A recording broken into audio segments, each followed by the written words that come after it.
Hey everybody, welcome back to the D and the J's Epic Quest. I am Justin, and this is Derricker, how are you, Justin? No nickname for you today?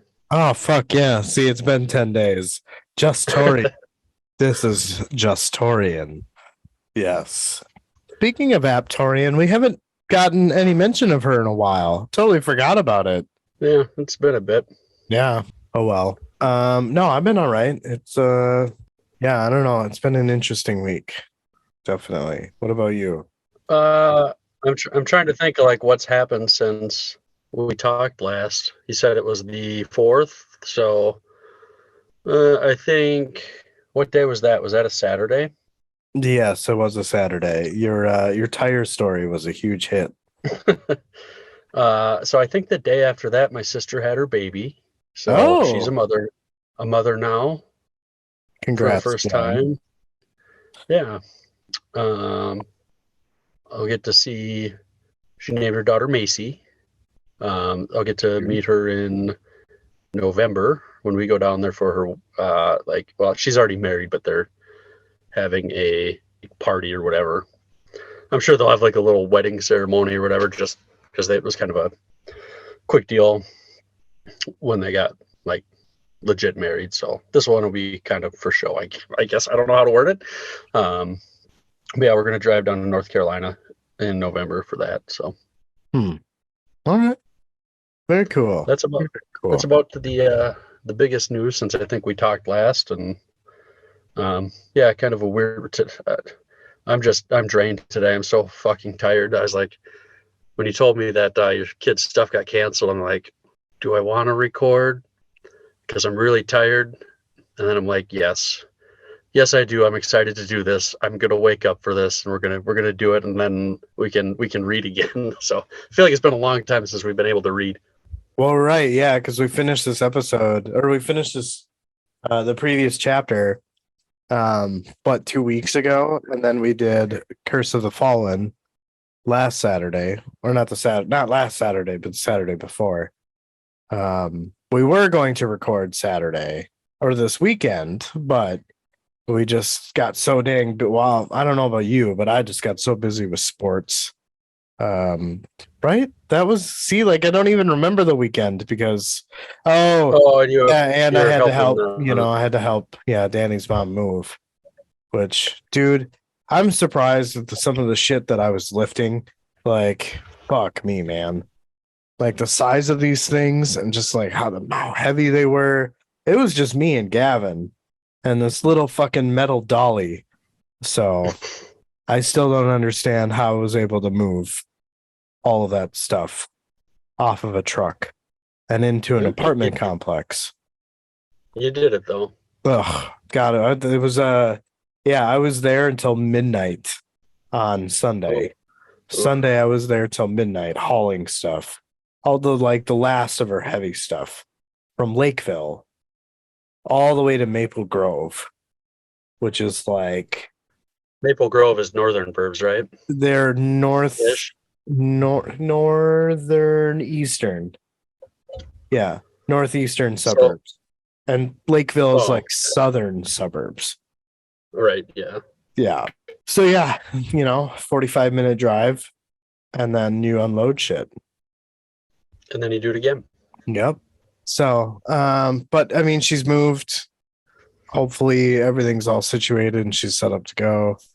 Um, but yeah, sports and moving is pretty much the reason why we weren't able to record this episode a little bit earlier. Yeah, I know we had our like citywide cleanup days, spring cleanup days Saturday, and I don't remember what else I had going on. There was something, yeah, it was fittingly enough, it was kind of a whirlwind of a weekend. Hmm. A whirlwind, eh? Was there a Yep. Shaik reborn in your tale too? No, no, nothing like that. Oh, okay. All right. Yeah, I that's also I also did not find any books with blank pages. They all had words in them. dumb. Dumb. All right.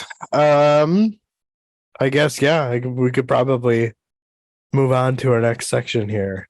I don't know if you want to take this one away or if you want me to do it. I totally can. Our little sheriff talking. Silverstones. Silverstones. Yeah, just a reminder. We, again, would like to just take a quick moment here to thank and recognize them. Check out their website, silverstonebooks.com. Again, just a large selection of fantasy, sci-fi, horror books, a lot of them signed, pretty cheap too, all things considered. I've got 2 books from there so far, and actually the packaging was really good. It was a pretty neat box. They also were gracious enough to give us a promo code for 10% off your next order. That code is DJ Quest. So check out their website, find a book, find an indie author, a self-published author, and support them.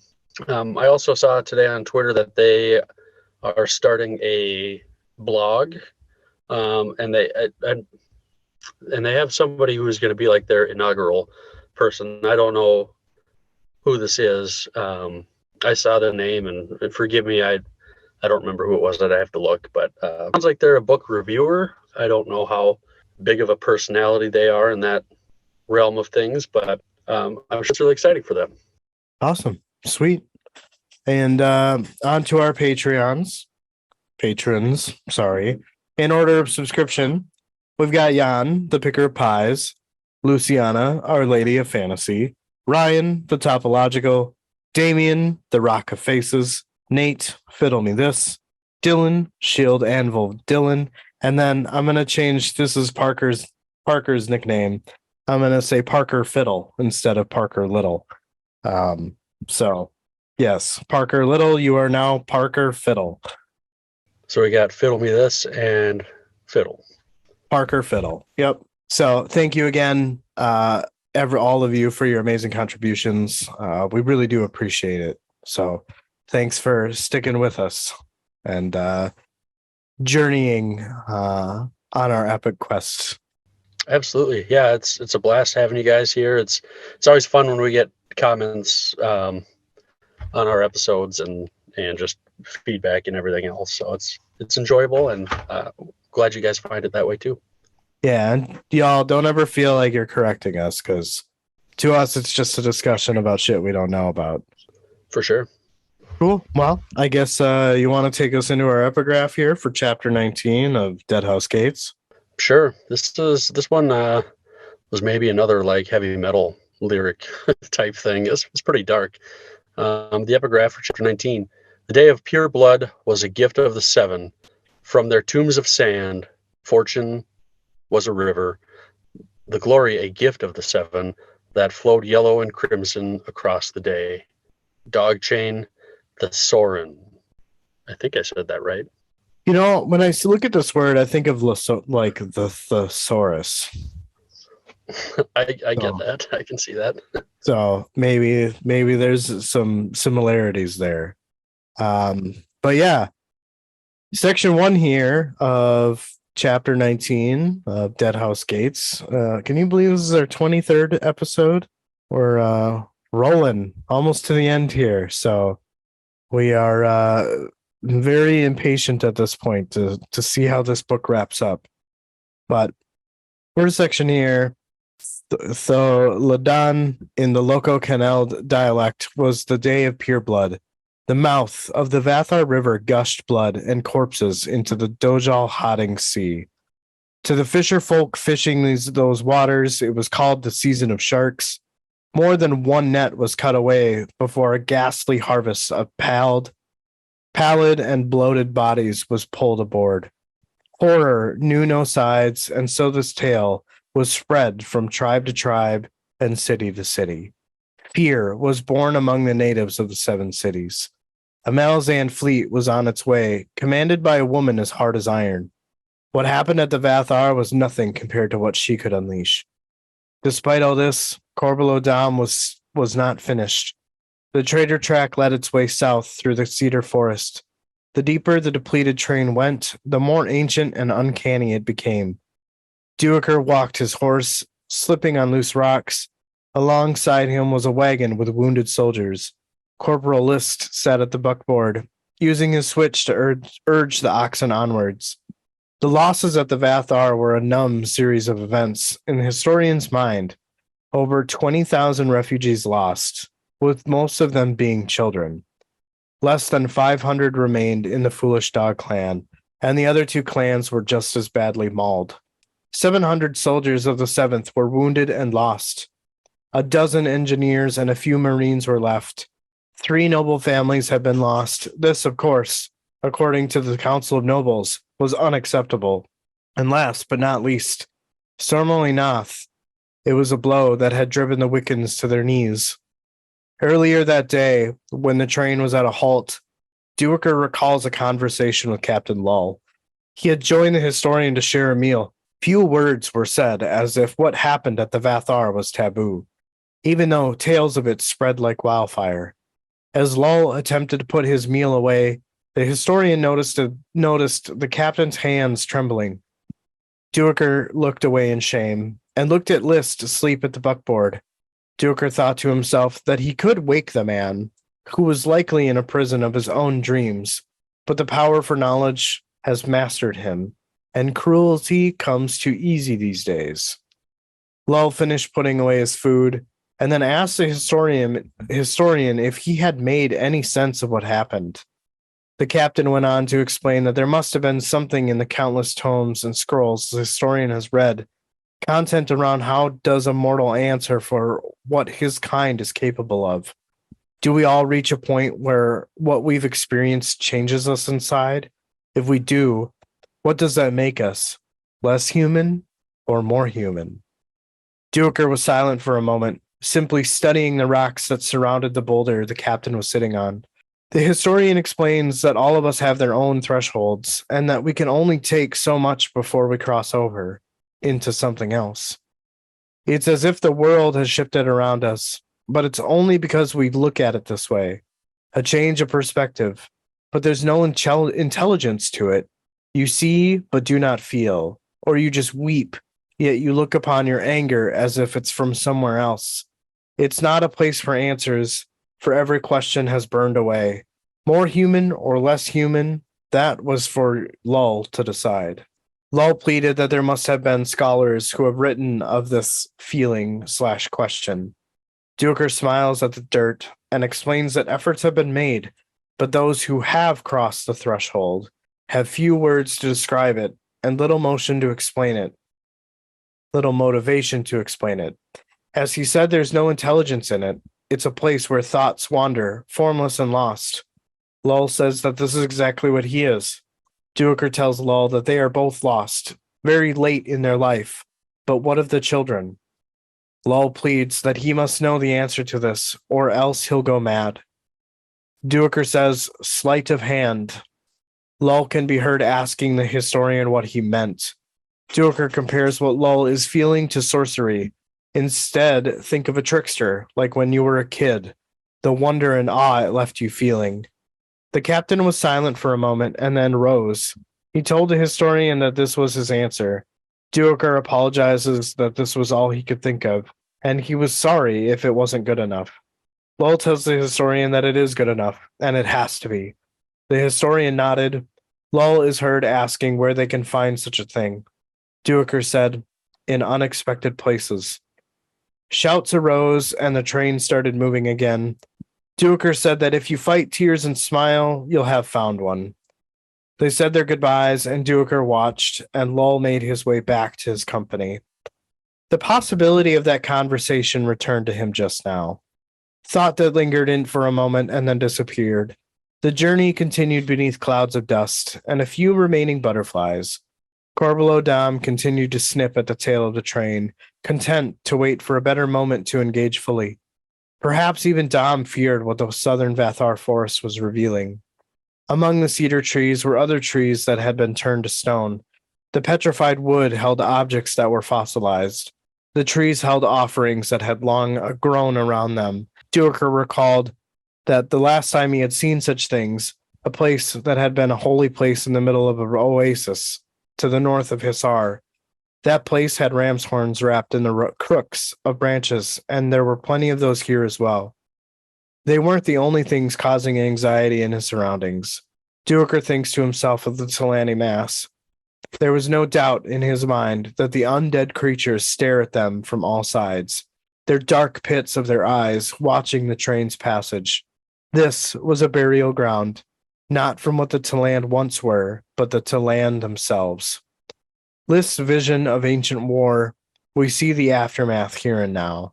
Duiker observes some crumpled stonework perched between branches that had grown around it, closing up the assembled bones like the fingers of stone hands. Duiker thinks that the survivors of this great war brought their comrades here to an eternal resting place, because Hood himself could not take their souls. Burying their dead offered no peace, so let them look upon each other and upon the rare passage of mortals on this trail. List had seen far too clearly, his visions delivering him deep into a history better left lost. Knowledge had beat the corporal down. The historian thought to himself that it was knowledge that he yearned for, still. Cairns had begun appearing, and heaps of boulders with a totem of skulls resting on top. They weren't barrows, as List had said, but sites of engagements, whenever the Jag had turned from flight to lash out. The day had been coming to a close when they reached the final slope. Treeless stretches were crowded with boulders set out in spirals, ellipses, and corridors. Cedar trees were replaced with pines, and the petrified trees were growing few and far between. Duiker and List had been traveling near the back of the train. Once the last of the wagons and livestock cleared the slope and made level ground, List halted his wagon and peered down at the historian with haunted eyes. The historian says that there's a good vantage up here. List explains that they make their way to the front of the train, that they'll come to the first of them. Duiker asked, the first of what? The blood left the lad's face, as he was plagued by another vision, a vision from eyes that were not human. List said that he would show the historian. They moved through to the front in silence, noticing several of the camps to be quiet and with no erected tents. Every attempt at normal life had shattered beneath what they had all gone through. Yet Duiker could sense anger buried deep within the train's people. Arriving at the front, they came upon a scene. Coltane, Bolt, and Lull were present, and facing them was a ragged line of the last of the sappers. Coltane sees the historian and tells him that he is to record the events of this night. Duiker asked what he had missed. Bolt said nothing, but they've managed the rare task of assembling all the sappers. Coltane now stepped toward the line of sappers and told them how 3 clan leaders had come to him, begging to approach the sappers with an offer to join their clan. Coltane reveals that he answered on the sappers' behalf, as he knows them more than said clan leaders, and they have withdrawn their requests now. He was silent for a moment. He continues on to say that the clan leaders meant to honor the sappers. Duiker thinks to himself that the Fist clearly doesn't know the sappers well enough because of the frowns on their faces. Those frowns on their faces look like disapproval, disgust, but then again, has anyone ever seen them smile? Coltane continues on again, explaining that he is left with the traditions of the Malazan Empire. There was enough witnesses at the crossing to tell the tale of the sapper's good deed, of one particular sapper's good deed. One was noted again and again. Without that good deed, the day would have been truly lost. The sappers did not move, but their scowls getting deeper. Coltane moved to stand in front of one man. The man had an ugly appearance. Coltane states aloud that the time has come for a promotion. The ugly man was now a sergeant. The man said nothing. Bolt suggested to the man that a salute was appropriate. One of the sappers could be heard clearing his throat and tugging his mustache. Lull rounded on that man and told him that if he had something to say, speak up. The soldier shrugged and explained that the Fist just demoted the man, because not 2 minutes ago he was the captain. That was Captain Mincer, and he commanded the engineers. At least he once did. Mincer spoke and said that now he was a sergeant. He recommended that this soldier, and he pulls a female sapper by the ear to bring her close. Be captain. Her name is Bungle. Coltane turned around and met the historian's face. The look of comedic relief on the Fist's face was enough to send the historian's exhaustion into oblivion. The Fist struggled to keep a straight face. Duiker bit his lip to keep from laughing. He saw Lull do the same. The captain winked and mouthed 3 silent words. Sleight of hand. Coltane composed his face and turned back around to face the sappers. He told Mincer that Bungle becoming captain would be fine. Coltane questioned why the once captain didn't attend any of his meetings. Mincer just shrugged. But it was Bungle that spoke, explaining that it was beauty sleep. Bolt takes a moment to make a crack at Mincer's appearance, saying that he needed it. Coltane asked Bungle if he slept during those meetings. She admitted that the ex-captain did, and that he slept when they all marched too, snoring away with one foot in front of the other and a bag full of rocks on his back. Coltane questioned the rocks. Bungle explained that it was for when his sword broke. He would throw the rocks with deadly accuracy. Mincer interjects and tells her that she's wrong. The rocks were for that fucking lapdog. Coltane dismisses the sappers.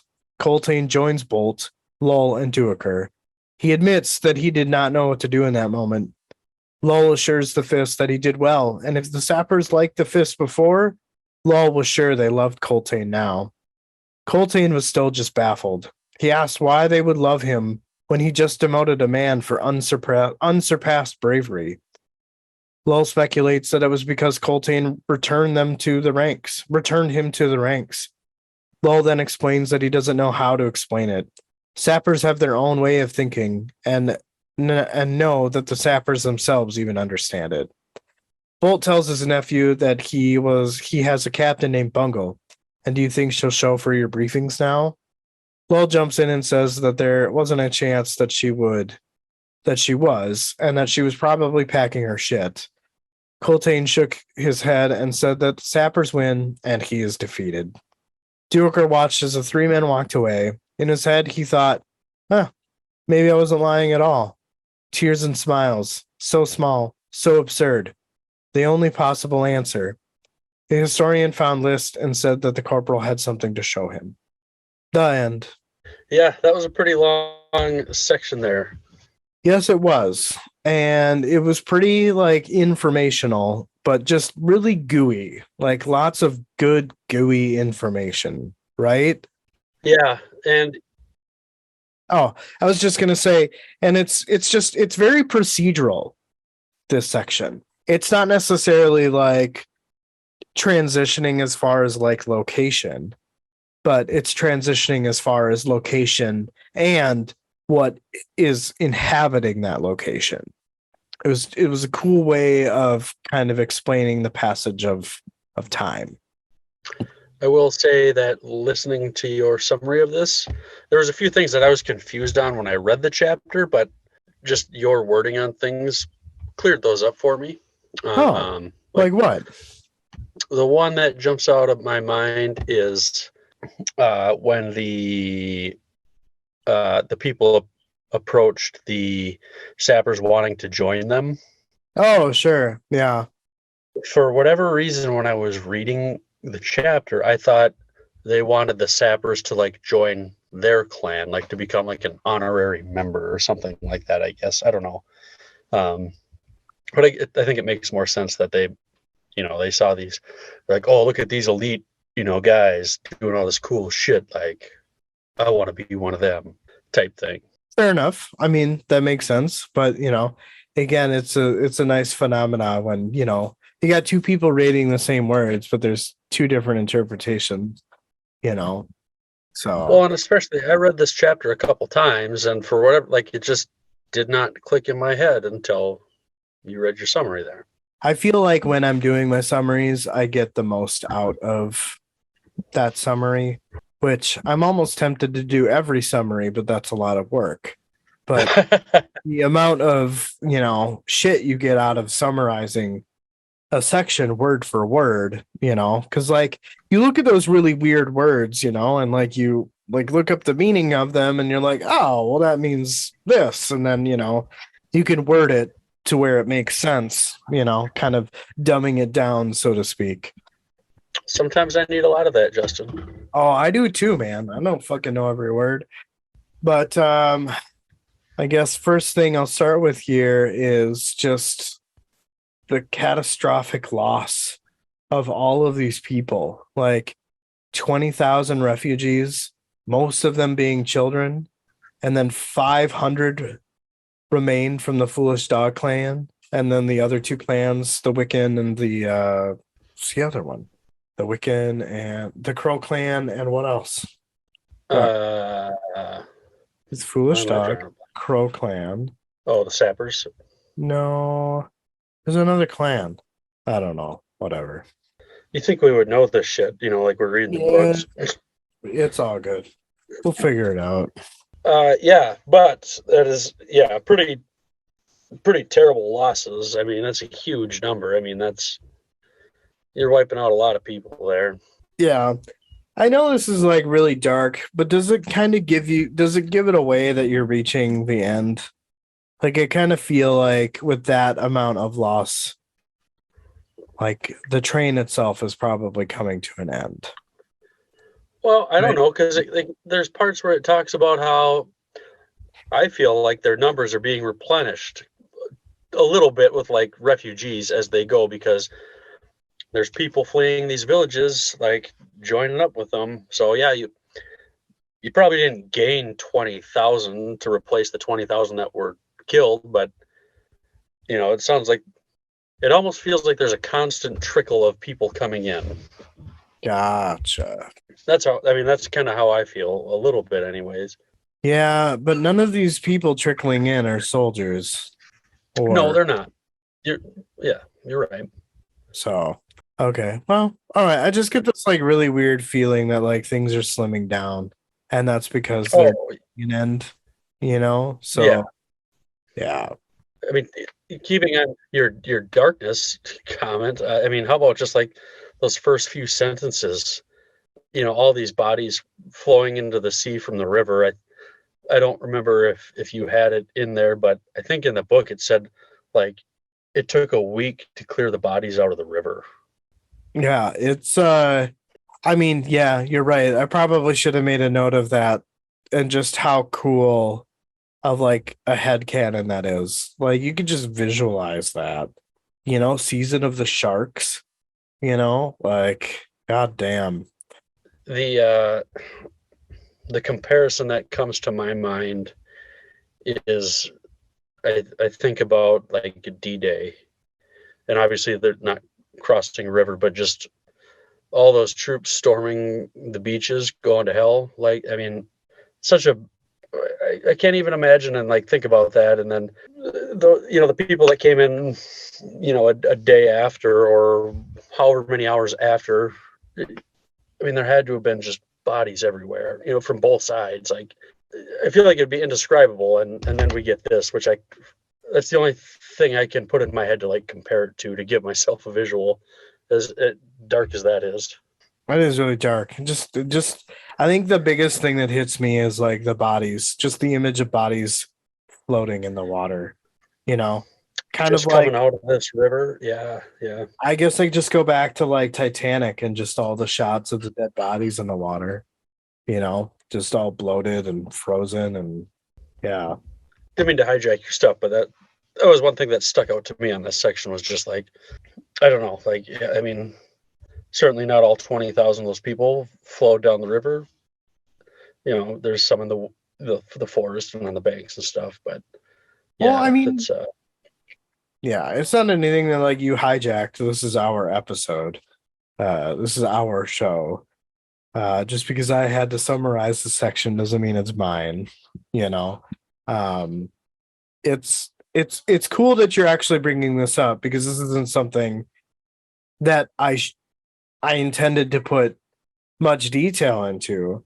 But like, if you think about how catastrophic this event was, like, it's so big that it has traveled like wildfire to every city and every tribe within the 7 cities. And it has sparked fear in the natives of the 7 cities continent. That was another thing that confused me, because I was like, well, why? Because the natives aren't Malazans, correct? Right. So I'm thinking, what are they fearful of exactly? Because their, I guess, quote unquote enemies just were handed a terrible loss. So, I mean, are they just fearful of the retaliation then? I think it's more just the fact that they were able to escape that.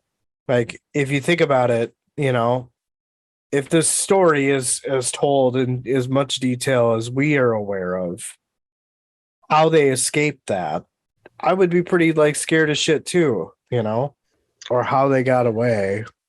Oh, just like the mob mentality that everybody had. Excuse me. Yep. Where they're just like, fuck it, we don't have weapons, but we're going to throw so many people at you, you can't possibly kill us all. Exactly. Yep. And then, of course, you know, poor Sormo and Nath, you know, and it was said within that one man was 8 elder warlocks, and that it wasn't just a loss of power, but knowledge, experience, and wisdom. Now, I don't remember it being told that it was 8 elder warlocks into one. I remember it took a while for Sormo to be reincarnated, more so than the others, but I didn't realize it was that many warlocks. Are you in See, the I same didn't. impression, or Well, I would say I feel a little bit differently, because I didn't think there was like, I don't want to say like physically, but that there wasn't like 8 people within him. But I thought he just had like the knowledge and experience and the power, like collectively, of 8 people. okay? But that's not new information, right? Like this isn't new. Was it revealed uh during that part earlier in the book that there were Where he 8? was like staked up or whatever, Yeah, because like crucified. I thought that they said that it took 9 days for the crows to reincarnate.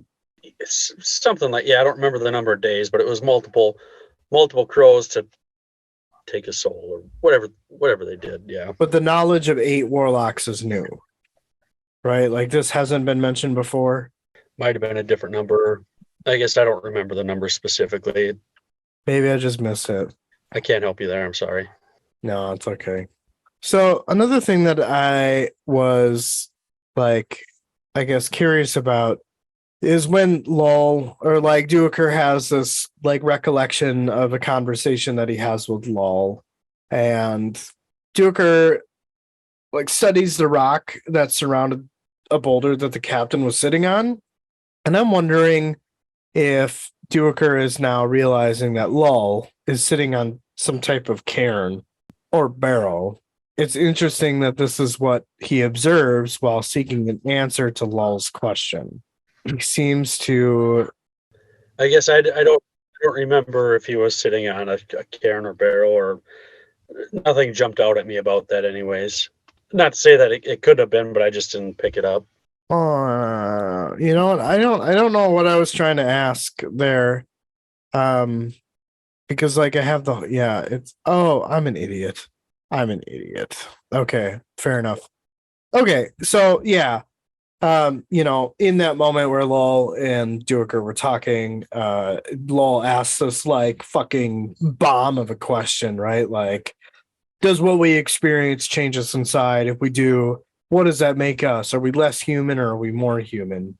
And you know, it was Duiker was silent for a moment, and then he was studying the rocks and the boulder the captain was sitting on. And I'm just kind of wondering if, because you know, later on in this chapter we get introduction to some cairns and some barrows, if maybe that's what he's potentially sitting on. Gotcha. You know, kind of like the beginning of things to come, so to speak. But Gotcha.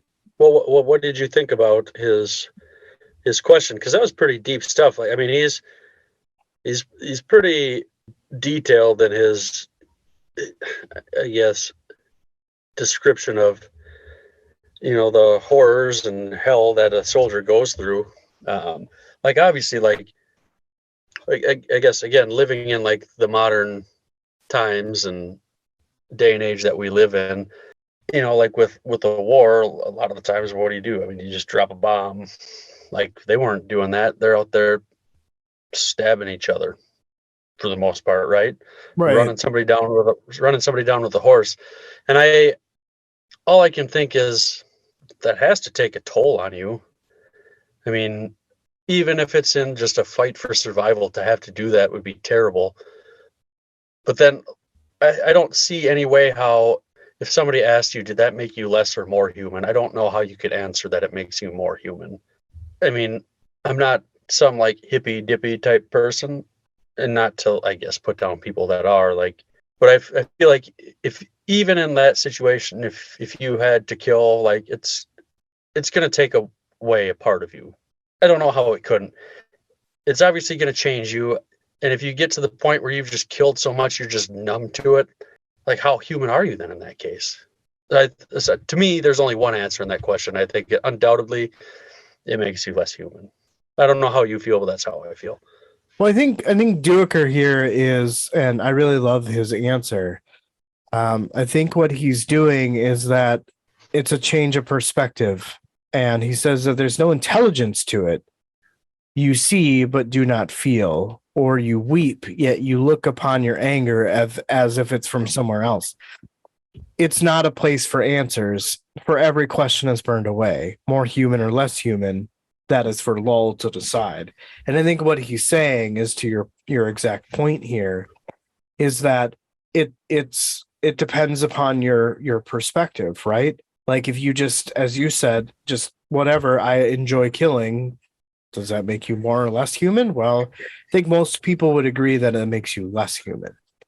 However, if it's something where you're forced to do, but you grow from it, and it just completely mentally breaks you down, and eventually you get to the point where you surpass that, then I would say that probably makes you more human because of the tragedy that you survived. And it emphasizes the gravity of what Lull and probably a lot of other soldiers are feeling, right? Like this to me is severe PTSD from what happened at the Vathar. While Oh, for sure, for sure. yeah, while the tail of it spreads like a stain, the ones that are caught in it struggle to make sense of it. And I really think it's admirable and a little bit of a change in Duiker's doom and gloom type of behavior, right? Like an example of character growth for the historian. It's an example of character growth for Duiker, as he recognizes that one cannot look for answers in repeatedly mulling over everything that happened. And this doesn't make one more human or less human, but it's up to the individual to allow themselves to be enthralled of the terror or to let it go and shape their own world. I guess that's my answer. Long-winded. I just pretty clearly, I've never had to kill somebody in my life, and hopefully I never have to. And I know people are put in those situations where whether it's for their country or it's a self-defense type thing. Yeah, I mean, I would still think it's going to take something from you. I don't know. I can't even put it to words. I feel like it's you just to do that. I don't know how you couldn't lose some of your humanity, and you can grow from it, sure, like to your point, but I don't feel like you really regain that. You might recognize it, but I don't know. I don't usually get that deep, I guess, but I think it would be a pretty hard thing to reckon with, once things settle down and you don't have to worry about trying to survive. I mean, if anybody makes it out of Death March, I mean, I would have to think those people are going to be pretty fucked up. Yeah, just from what they had to deal with. Very true, and I think that this is where the sleight of hand thing comes into play. Is Duiker is really just trying to get Lull to change his perspective, right? Like a line that I really like was Duiker said that if you fight tears and a smile, you'll have found at least one. So, and I just really like that line, and it's such a great way of culminating the ability to choose whether to continue to be upset and saddened about the events that's transpired, or finding it within yourself to trick yourself into happiness. Like a fake it till you make it type of thing comes to mind. And I mean, Lowell is clearly battling, depression. And Duiker here hands him the gift of positivity. Because I think what Duiker is trying to do, which is a bit uncharacteristic of himself, but I think that Coltane's rubbing off on him a little bit. He's starting to see the positivity in the situations. Sure. Yeah. Whether it's right or wrong, I have no idea. But, to Lull, it seems like it worked, right? Like he's desperately looking for answers, and Duiker's not able to give him a direct answer, but he is able to give him a solution nonetheless. Or the illusion of a solution. I mean, like you said, you fake it till you make it. I mean, I think that'll work for the time being, and again, until things calm down, and then it's. I just feel like you. How would you not have all these emotions? How would you not question everything that you did? I don't know. I mean, I guess it's, it could very well be one of those things where like maybe Duiker is realizing that they're at the end of their rope. And do you want to die being miserable and plagued by what happened? Or do you want to die with like some little bit of sleight of handery and thinking about some cool shit, like sleeping with chicks and drinking beer and playing games with your buddies? You know what I mean? Like, I don't know. I guess it's really hard. Maybe this is maybe another thing that we could ask Mr. Erickson is like, what exactly did you mean by sleight of hand? I feel like we kind of have like opposing views on it to an extent. I'm kind of the doom and gloom here today. I feel like a little bit, but not that it's like a huge disagreement. It's just, as you said before, it's just a different perspective on things. Right. And I think that what Duiker is trying to get is, regardless of your perspective or your the way that you're seeing it now, whether it's positive or whether it's doom and gloom, just to change it to something else. Sleight of hand. You know what I mean? Tricks just don't last forever, though, Justin. That's fair. The other thing that I thought was really cool is when Duiker is kind of observing the Talan's burial ground, so to speak.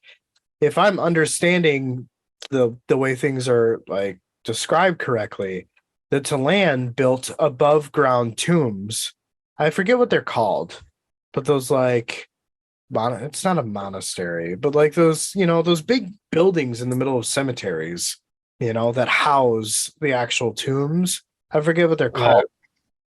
I want to say crypt, but God damn it. I know what you're talking about, but I can't think of the word. I feel like it starts with an M. Mausoleum. Mausoleum. There it is. That's what it is. Yeah. So basically, from yay, teamwork. That's fucking teamwork. If I'm understanding that correctly, then the Talan built mausoleums for their dead. And instead of burying them, they would essentially eternally look upon each other and those that rarely pass through. Like, how fucking creepy is that, right? Like, yeah. Do you think the Talani Mass are just like the neighborhood creepers? They're just sitting in their mausoleums with their binoculars, just scoping everybody out. That's kind of how it seems. Like, it's really creepy. But here's my question: is what exactly are they doing? Like, are they just hibernating in there? Is there a spell that awakes them up? Like, do they need to be called into action? Like, I feel like we get a little bit of an answer on this, I think, in my first section, in this next section. But to me, it's still not very clear either. It is weird, and maybe when we get there, we'll bounce some ideas off of each other and kind of figure things out. All right. Sounds good to me. And then, another part of the section is it sounds like the Jag Hut were being pursued by the Amass.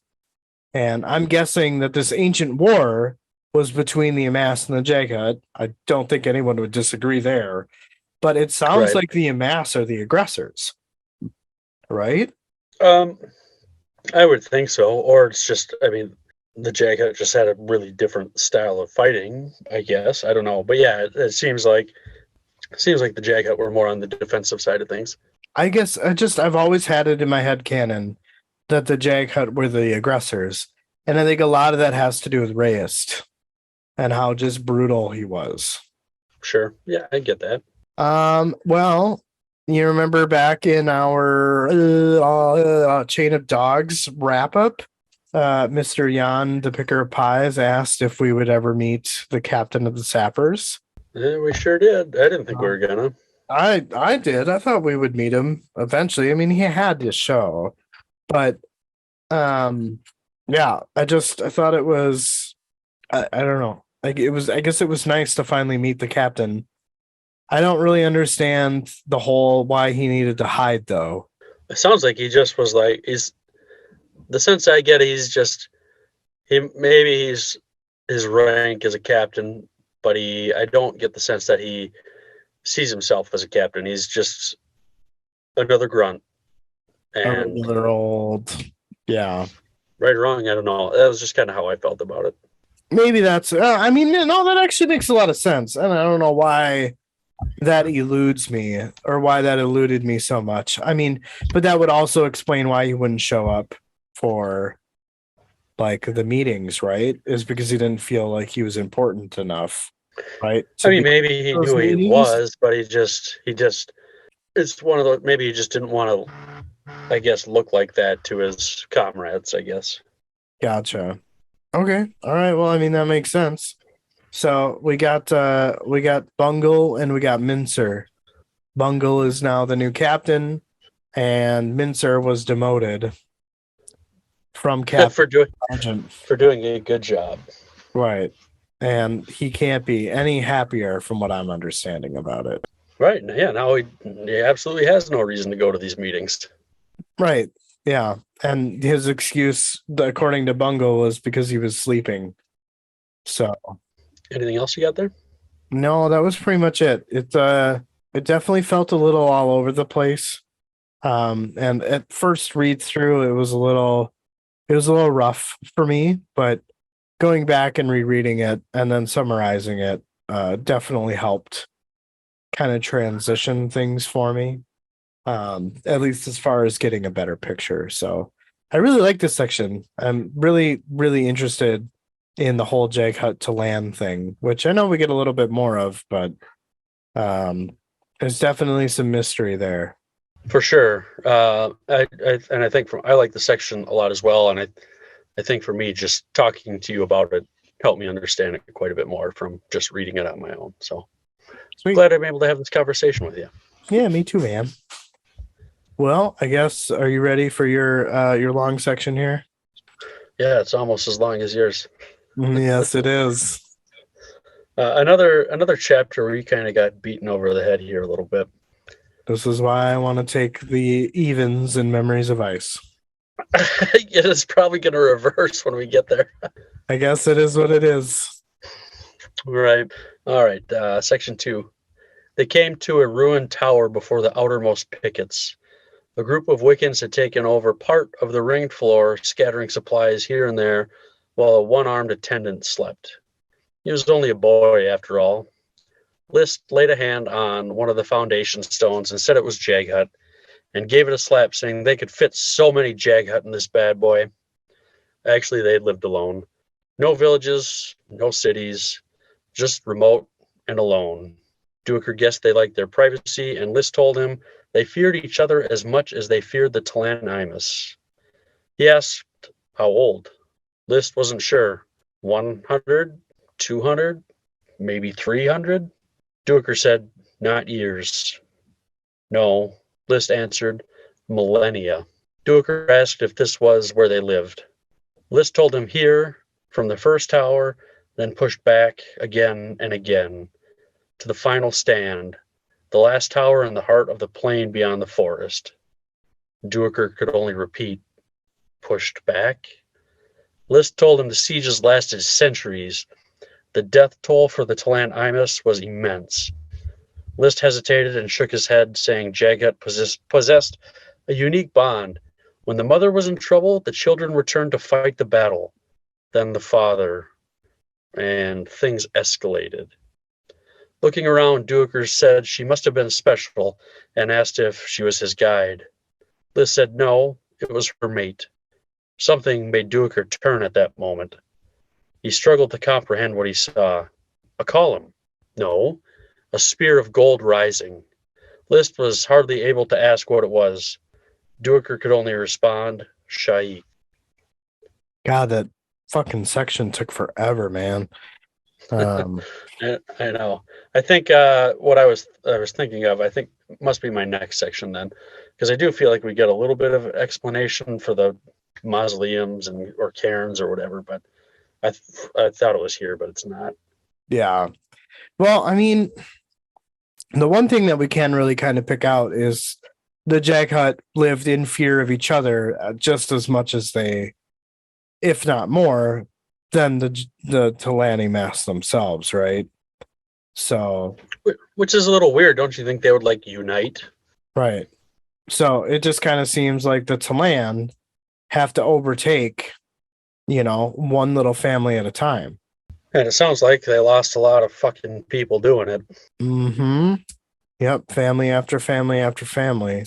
So yeah. And I think you're right. I think we do get a little bit more of an explanation as to how that happens. So don't know how much we can really digest into that now, but I don't know. It was a cool little section. It was tied into the previous section, but it also kind of like set the stage for some things to come.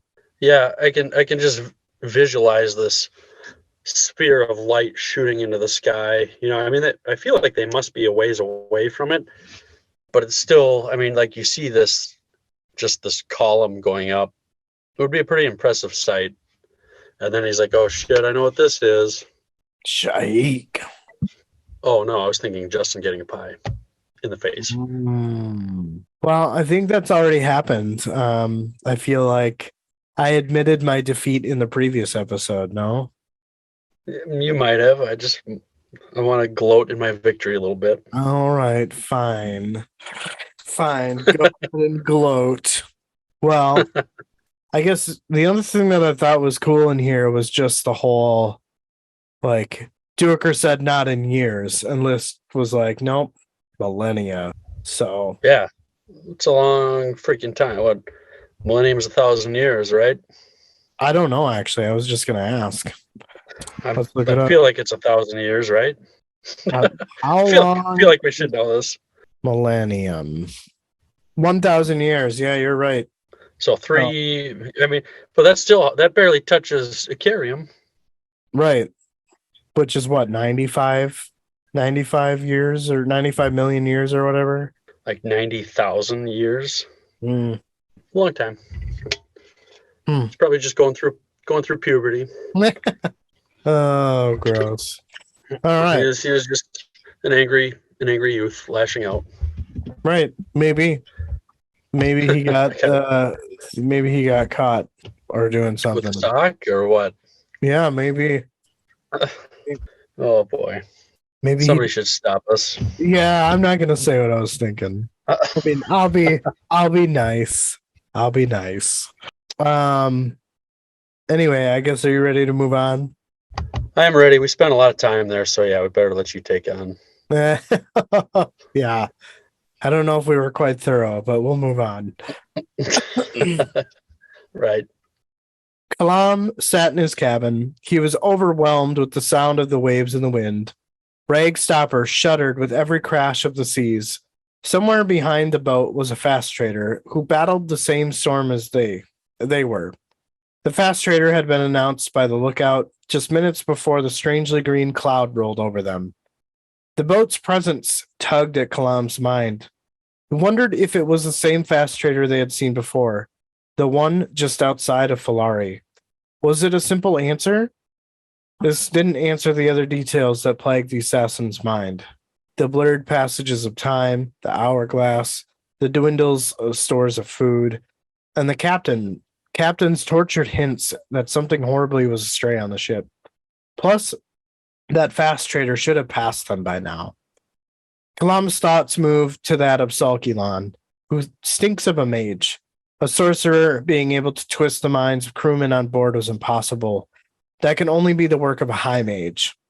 Just highly unlikely amongst Memra's circles of spies. However, Kalam felt confident that it was indeed Elan that has spun the assassin in a web of deceit. Kalam wondered which strand of that web would lead him to the truth. His thoughts go back to time. How long exactly has this journey been? Trade winds where there shouldn't be any, and now a storm driving them further to the southeast.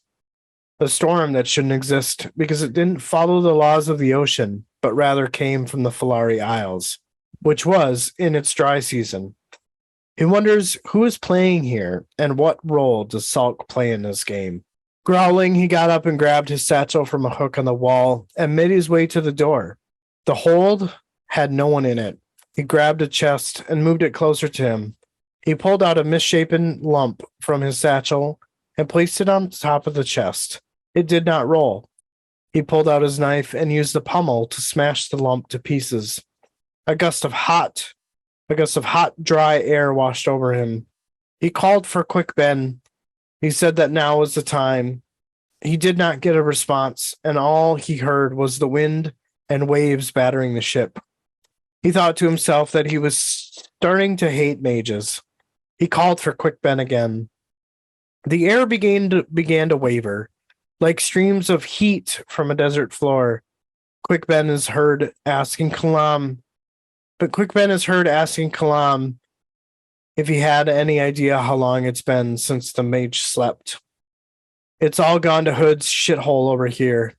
He asked where Kalam was and what he wanted, as he had to be quick about it. Kalam responded by telling Quick that he was supposed to be the assassin's shaved knuckle. Quick asked if he was in Unta, the palace. He never figured. He was interrupted when Kalam said that he was not at the palace, but he was at sea. Quick tells Kalam that he's messed up, as he can only do this once. Kalam says that he knows, and he'll continue on his own after this. He asks Quick if he can get a sense of what's going on, as something has gone seriously awry on the ship. Kalam asks that he wants to know what and who's responsible. Kalam waited as he felt Quick's presence fill the air on all sides, a probing animation that Kalam knew well. Quick Ben tells Kalam that the assassin is in trouble. The ship stinks of a rare warren amongst mortals. Quick Ben asks if Kalam had been confused lately. The assassin said that he was right then, and then asked who it was. Quick said that it was potentially someone on board or sailing within the warren. He asked if there was anything valuable on board. Kalam tells him that there's a despot's ransom. Quick seems to understand as he states that someone wants the ransom getting somewhere fast, and every damn person on that boat to forget where that place is. That was his guess, but he could be very wrong. Kalam said that this was comforting, and then he asked how everyone was. As Quick had mentioned, he was in trouble over there. Quick said that they were all scraping through, and then changes the subject and asks how Fiddler was. Kalam informs the mage that they decided to part ways and wasn't sure how he was doing. Quick exclaims that this wasn't good, as the plan should have worked if the Deadhouse was at peace, but something's gone bad there, and every warren is lit up with activity. Realization struck Kalam as he said the path of hands. Quick Ben accuses the assassin of knowingly sending Fiddler when the path of hands was going on. Kalam retorted that he didn't know a damn thing at the time. Quick Ben muttered that they might have a chance with Sorry being there. Quick Ben takes a moment to think, but is unable to convey his thoughts, as the last Kalam heard was Quick Ben explaining that he was losing his hold here, and that he was tired, and had lost a lot of blood. The voice trailed away, Kalam thought to himself that he and Fiddler should have been able to figure it out. Ancient gates, tremolor. He didn't move for a while, but then wiped the shattered rock off the chest and rose to stand up. Very interesting. Mm-hmm. So all I can think of is somebody wants this fast trader hidden from view, right? Because at that point, a strangely green cloud rolled over them. So do you think it's Salk? You think he's the mage and he's hiding the ship, or do you think there's somebody on the fast trader, or do you think there's somebody on the fast trader who's, a mage there? Because I guess I would lean more towards Salk, but I guess it's hard to say. Yeah, I want to lead towards Salk. I don't. It's just even in chapter 17, with all that he did, and just the suspicions that arise from him, I think that this definitely answers that question. I know that in that chapter we were all like, what the fuck is going on? We were clasping for anything and everything in that episode.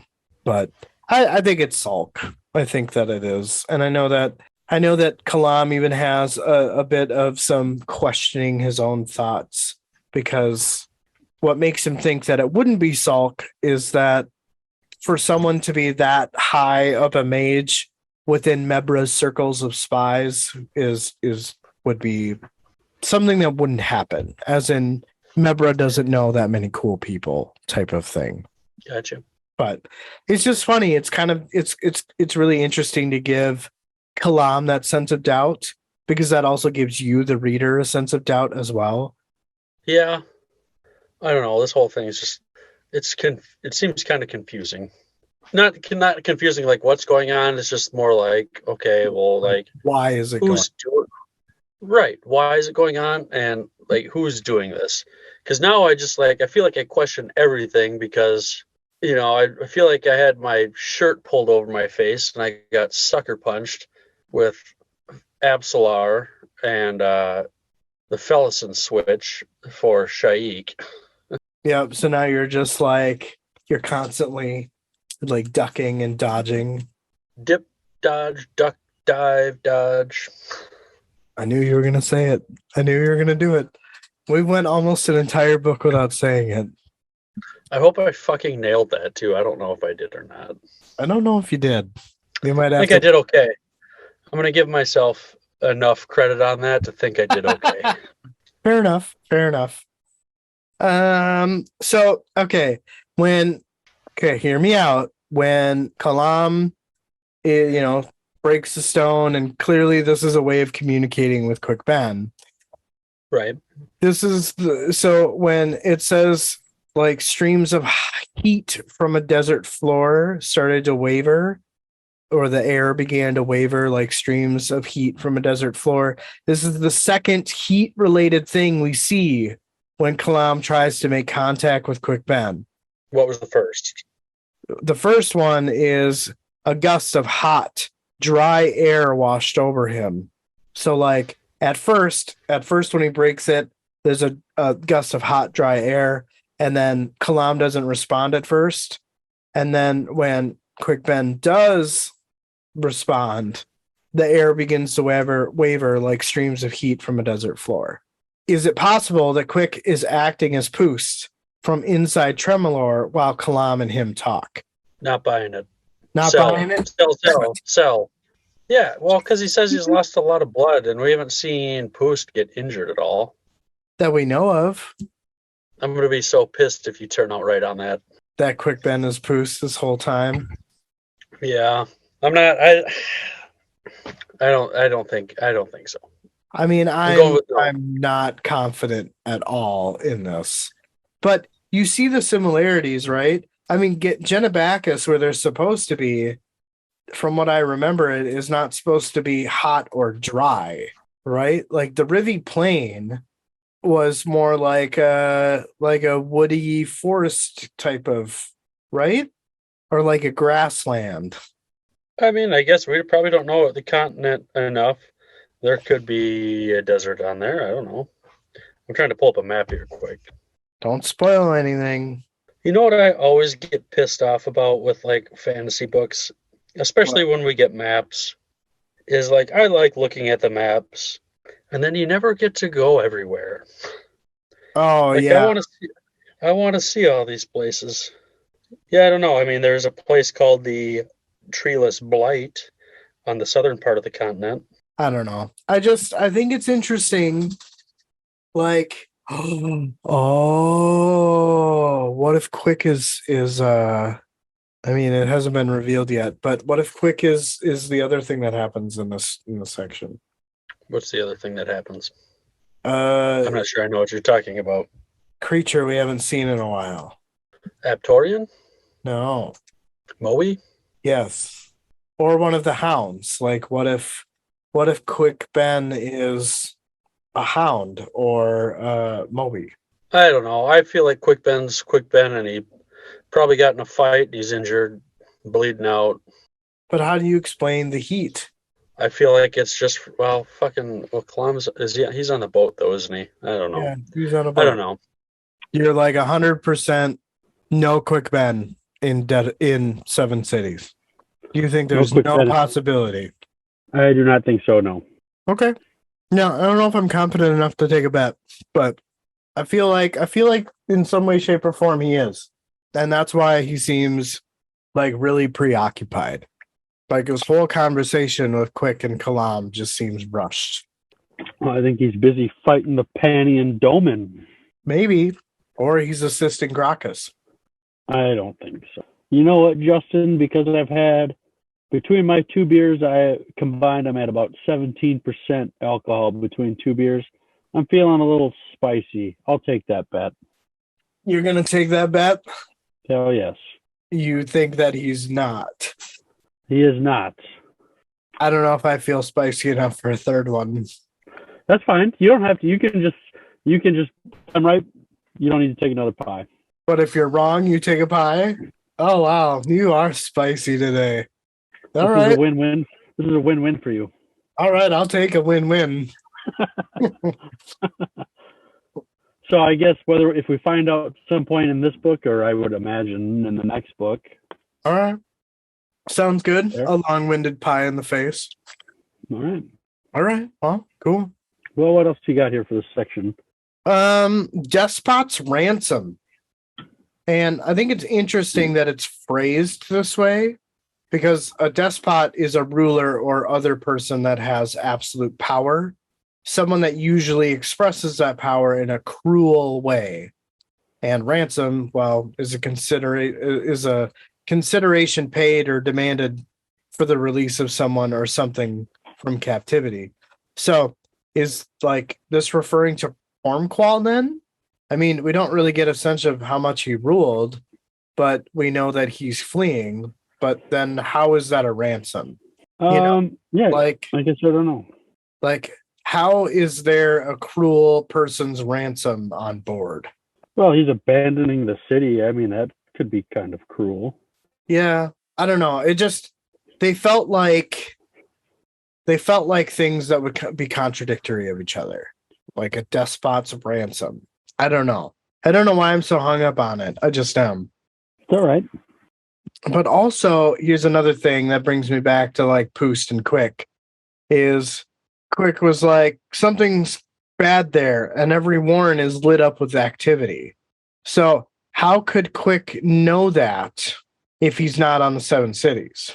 Well, I mean, we found out in Gardens of the Moon that he can like control like 10 warrens or whatever. Yeah, but from what I understood about this book is that the warrens are only clouded on the Seven Cities. So even though he's accessing warrens from Genebacus, they're clean. I think through like their little communication, he must be able to like probe it, sense it. But at this point in time, the warrens are clear based on, remember the River Vathar when Duiker and I think it was either Nil or Nether were talking about the warrens being cleared up because the Apocalypse army was using their mages to swallow butterflies with their warrens. I mean, this could be before that. I mean, we don't really know necessarily the timeline on it.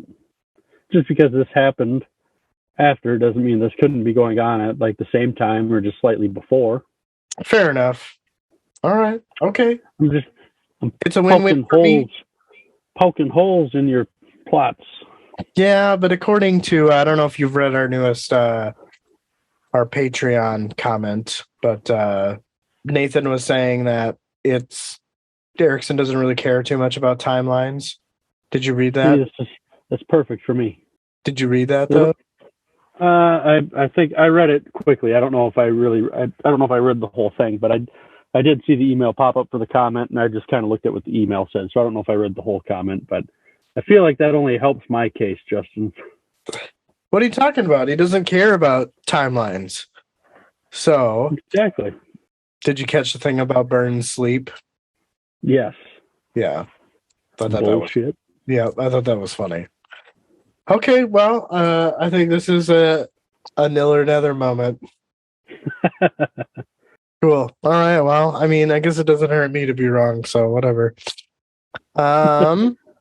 Also, when they're talking about like Quick Ben accuses Kalam of knowingly sending Fiddler when the Path of Hands was going on.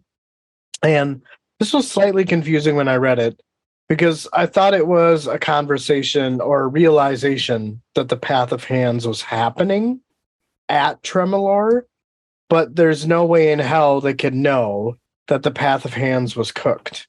You know what I mean? So unless that's what Quick wants Kalam to think by saying the things he did, but I think that Quick was trying to play dumb and accuses Kalam of sending Fiddler out into Raraku with D'ivers and Soletaken searching for the path. That didn't make any sense. But why? Why what? Why would he do that? Because he's secretly helping out Shadowthrone. But why? What is he going to gain out of this? Because he's the ace up the sleeve. He's the shaved knuckle. Maybe. I mean, it was Quick that convinced all of them to go on this journey anyway, but no, didn't they say? They said I thought they came up with this on their own. They said they were going to bring Sari back home, and they'd be back later. I mean, that was like part of it, but I'm pretty sure that Fiddler, Quick Ben, and Kalam all came up with this plan to take out Lucene, right? Oh, we'll just go to the Deadhouse, and that'll take you to Malaz City. Kalam, think about it. Quick Ben and Kalam want to kill Lucene, right? Who else wants to kill her? Like everybody. Well, true, but who's got the most reason to? Who are you thinking? Kellenved and Dancer, Amanus and Cotillion. So why couldn't Quick Ben be the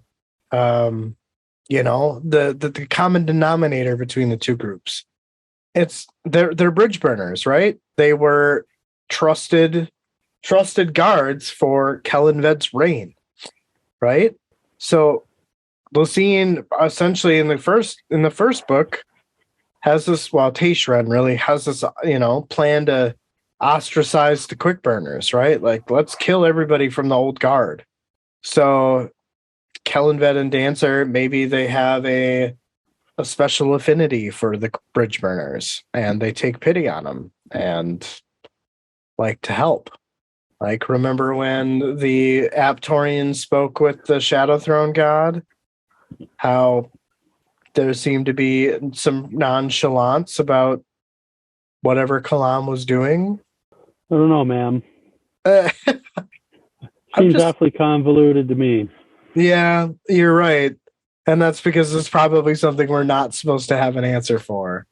But I just think that there was a lot of things in the section that kind of back up that theory a bit, I mean, the Warrens, the heat, the dry air, the fact that how does Quick Ben know that the Path of Hands is happening at Tremolor instead of it being staged that way?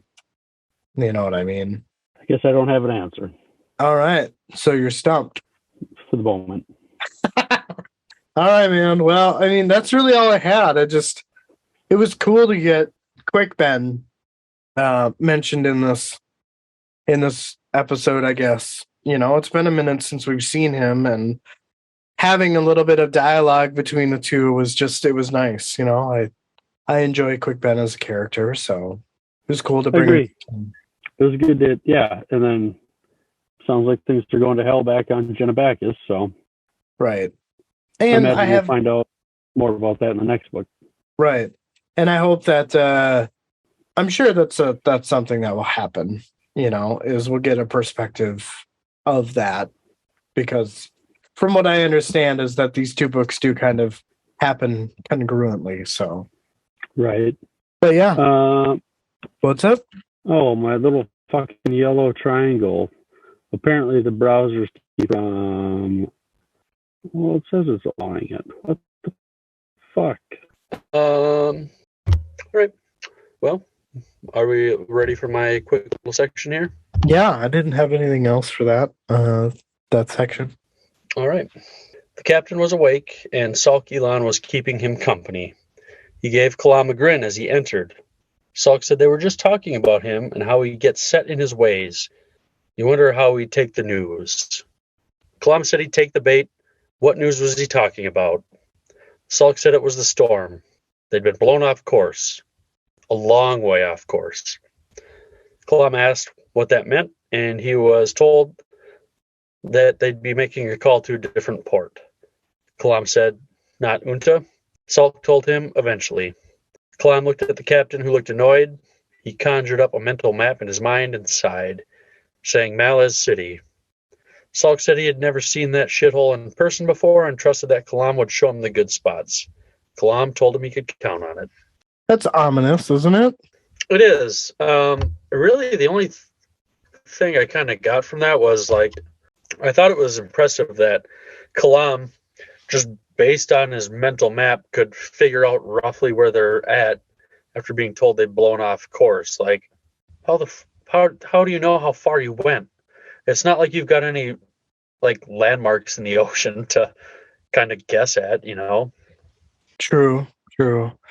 Don't you find it convenient, though?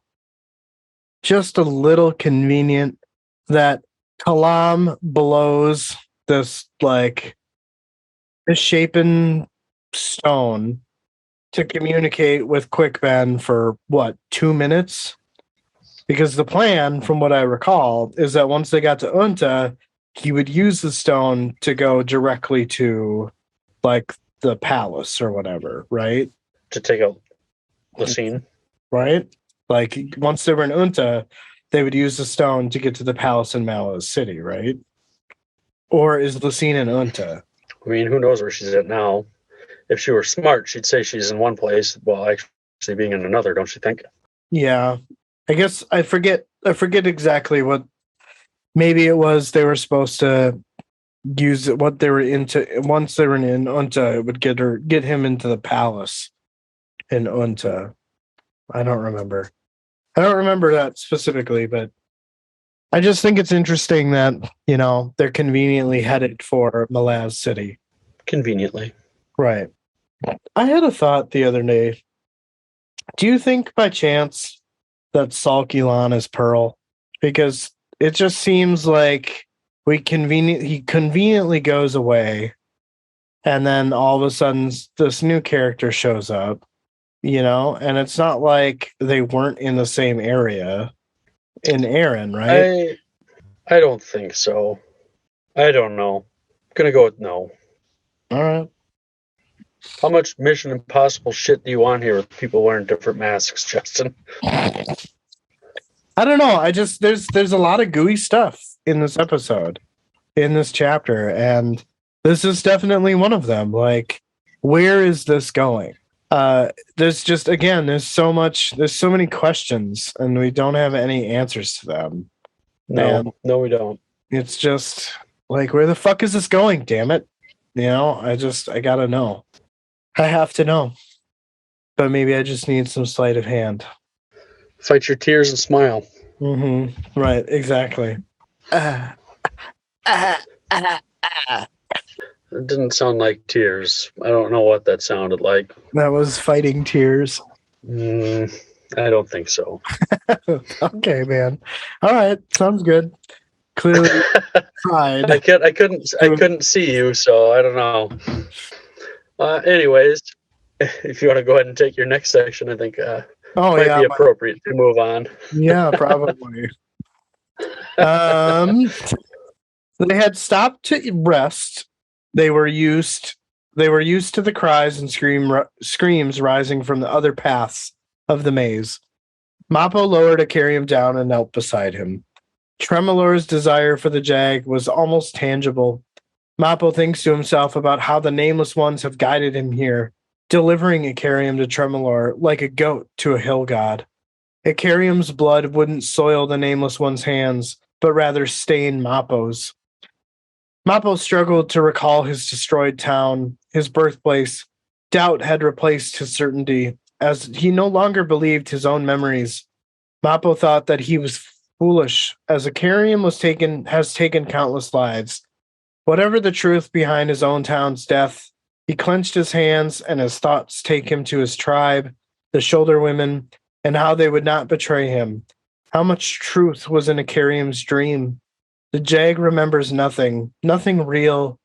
Icarium's calmness softened the truth, and thus it is Icarium's kindness that has trapped him. Mappo's fists ached, and he looked down at the peaceful expression on Icarium's face. Mappo thought to himself that Tremolor would not have him, and if the Nameless Ones want to deliver the jag, then they could have to do it themselves, and they'd have to go through him, as he was done being used. Mappo looked up and glared at the heart of Tremolor. Inside his head, he warns Tremolor that if it attempts to take the jag, then it would have to deal with a Troll warrior. This he promises. Fiddler spoke beside him, stating that it was said that Tremolor has taken gods. Fiddler wondered what elder gods were taken here. He shifted his crossbow and asked what would happen if Tremolor were to die, and what would be unleashed upon the world. Mappo was silent for a time, but then asked the sapper what darts he was throwing at him. Fiddler questions this and explains that he doesn't intend to throw darts, and that this place sits on him like a cloak of vipers. Mappo responds by saying that Tremolor doesn't want the sapper. Fiddler cocked a grin and explained that sometimes it pays to be a nobody. Fiddler tells the Trell to widen his senses, as there's more going on here. Tremolor is not the only hunger here. Every prisoner here feels their passage, and while they may flinch at you and Icarium, they won't for me. Mappo apologizes and asks for Fiddler's forgiveness as he didn't mean to offend. Poos chimes in and starts ranting in a very confusing way. Crocus jumps in and just asks if they could kill him already. Fiddler said that it would destroy their entertainment. He took his place at point and told everyone that they should get going. In a different voice, Poos stated that they judged him ineffectual. They all turned to look at him, and he offered them a smile. See, Derek, a different voice. Not by him. Okay, all right. Well, I'm just saying that is another note.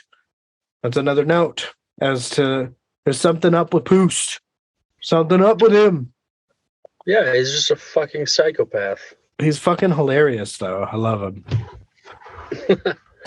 I enjoy him. Yeah. He's probably one of the better written characters that I've came across in anything. So he's something, that's for sure. Yeah. Dude, okay, so whoa. Mappo is having a soul-searching moment here. And I almost get the feeling that he might be that like he's coming to terms with the fact that like he may be used. He may be feeling like he was used by the Nameless Ones, but he's definitely conflicted on how to proceed next. And it kind of seems that Mappo blames himself and should have been colder towards Icarium's kindness. And it's fucking tragic inside his head right now. Yeah. I don't know what the hell I would do. But I mean, at the end of the day, it was Icarium's kindness that essentially made them friends, right? Because he's blaming himself for like giving in to that, which I don't think that's a bad thing by any means. I think it's a good thing.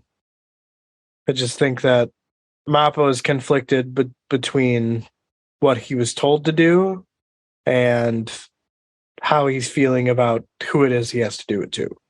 Well, I mean, it would suck. Like, if I had to escort you around and then basically give you up to prison, like, it'd be hard. Yes, it would. Especially, like, if you didn't remember what you did, but I'm, like, trying to protect you, and the cops are like, nope, he's going to jail, and, he's going on death row. I'd be like, why?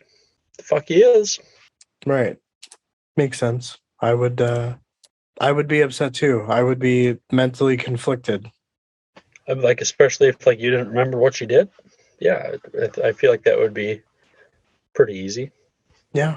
And then and I thought it was cool that he like sort of makes up his mind here. And he's just like, well, inside of his head he warned Tremolar that if he wanted the Jag, if he was going to take it, that he would have to deal with the Trial Warrior. Do you think that Tremolar hears this thought or feels it in some way, shape, or form? I definitely feel like it's aware somehow of what's going on. I guess as far as like the specific thought, I guess I don't know, but it seems aware in some capacity. Okay. I'm not sure. What do you think? No? I'm not sure. I feel like I agree with you, but at the same time, I don't know if it's that big of a deal if it does or doesn't, you know? But Yeah, I feel like it would be cooler if it does. I think so. All right. Well, I mean, that's really all I had for that section. You know, it was probably my shortest one to date. Well, not to date, but in this particular episode. So it was Yeah, cool. you've had a We're just couple long ones. Yeah, it's just, it seems like it's laying the land for what's to come, like a nice little resting spot from where we left off in the previous chapter to this here. It's kind of a transitional between the last chapter and a reintroduction to these characters in this chapter. Right. But yeah, with that, I got nothing else for you. All right. A swarm of wasps buzzed over their heads and passed without paying any attention to the group. Fid's heart sunk back into place and he was relieved. There were some divers he feared more than others. Beasts were one thing. Insects, a whole different beast. He looked back to the others, Mappo carrying a Carium who hung limp in his arms, blood strewn across his head. Mappo looked beyond Fiddler in awe of the building before them. His face so in shock he looked like a child. Fiddler composed himself. Behind him was Mappo with his burden, then Apsalar, her father and Crocus, and behind them were the hounds and Poost. A rather dubious rearguard, he thought. And what those eyes watched, what Mappo carried? Fiddler knew none of them. Not even Apsalar was cold-blooded enough just to let Icarium be taken. Mappo would give his life first. Likely they all would. He thought they were all fools, and Mappo the biggest of all. Crocus broke his train of thought and asked what he was thinking. He responded by saying, "The sapper have a saying, wide-eyed, stupid." Crocus slowly nodded. In other parts of the maze, the taking had begun. The shapeshifters, the strongest that had survived, had begun their attack on the house of the Azath. Tremolor was defending itself by imprisoning and devouring, but there were too many. He thought it was the sound of a forest being destroyed. Tree by tree, they made it closer to the house. Poost hissed, "We're running out of time! Things are coming behind us! Things! How much clearer can I be?" Fiddler said they still may need him. Poost said the trail can throw him like a sack of grain. Mappo snarled back that he can bring him too easy enough. After all, he has some of the Denwell elixirs from his temple. Fiddler said they need to get moving. There was something coming up behind them. The hounds had turned and faced the other direction, and they appeared nervous. And ahead of them was a bend in the trail. From the bend was an explosion, and a piercing cry that quickly subsided. Poost yelled in panic, "We've waited too long, now it comes!" Fiddler swung around, aiming his crossbow where the creature should appear. What appeared was Moby. He raced to Crocus and leapt into his arms, and Crocus said he smelt like the abyss. Poost was stunned. "Baccaral? A pet? A pet? Madness! Crocus said it was his uncle's familiar. Mappo said he was an ally. Crocus nodded, saying Hood only knew how he had survived this long, let alone to be able to find them. Post, still going off his rocker, said, Dissembler, a familiar. Shall we ask the opinion of the dead shapeshifter back there? Oh, wait, we can't, can we? It's been torn to pieces. Absalar interrupted, saying to never mind, as they were wasting time and needed to get to the house. Post jumped all over her. Never mind? What conniving deceit has arrived among us? What foul betrayal hangs over us? Fiddler had had enough and said Post was welcome to stay. Fiddler had had enough and said Post was welcome to stay here with the hounds. He then turned to face Mappo and asked what he had thought. Nothing had made it too close yet, so if they made a run for it, maybe they could make it. Mappo said they could only try. Fiddler asked if he thought the door would open for them. Mappo did not know. They were about to find out. They had a clear view of Tremolor. A low wall of volcanic rock surrounded it with only a narrow gate to go through. The entrance sandwiched between identical towers. Fiddler thought it was a sister to the Deadhouse in Malazan City and very similar to the one in Darujistan. They were all of a kind, all Azath. Though who came up with the name and how long ago was lost to time. Mappo spoke quietly. It said the Azath bridge the realms, every realm. It said that even time itself ceases within their wall. Fiddler replied that the doors opened to few and for reasons unknown. Absalar stepped past, saying, The one who possessed me, and Azath welcomed him once. He asked how it was done, a special knock, or maybe there was a hidden key. She said it was much simpler, audacity. Absalar led the way, and they all followed. Talking to Fiddler, Mappo said that the conch shell did a lot of damage to the Soletaken and the D'ivers, and that it may have been enough for the Azath. Fiddler asked why the song didn't destroy them as well. Mappo had no answer for him, only asking that the gift was in fact given to him. He said it was given to him for saving a little girl, kin to the Spirit Walker. Mappo asked which Spirit Walker, and Fiddler told him Kimlock. Mappo was silent for a few moments before speaking, saying that no matter how close this kin was to Kimlock, the gift was far more valuable than whatever he did, as it seemed to do exactly its intended use. The magic within was aspected. Did Kimlock know he sought Tremolor? Fiddler said he didn't tell him about their search. Mappo pressed, asking if he was touched by Kimlock. Fiddler doesn't remember, but says it's possible, and if he did, he would forgive him for it. Mappo said he most likely was counting on that. The battle raged on all around Tremolor, and was far from over. Absalar quickened their pace, headed to the gate. Fiddler shouted, Where? Where in Hood's name is it? A warren opened above them, raining ice-cold water on them. Suspended in the air not far behind them, the maw of a Dinrabi emerged. A swarm of wasps closed in on it, and they were devoured without hesitation. 3 more Dinrabi were now sticking out in the rip in the air above them. Fiddler remembered on the Kansu Sea. It wasn't a Soletaken, but a pack. It was a D'ivers, and he was out of cussers. A moment later, he could sense how untested the hounds of Shadow were. He could feel the power within them radiating out.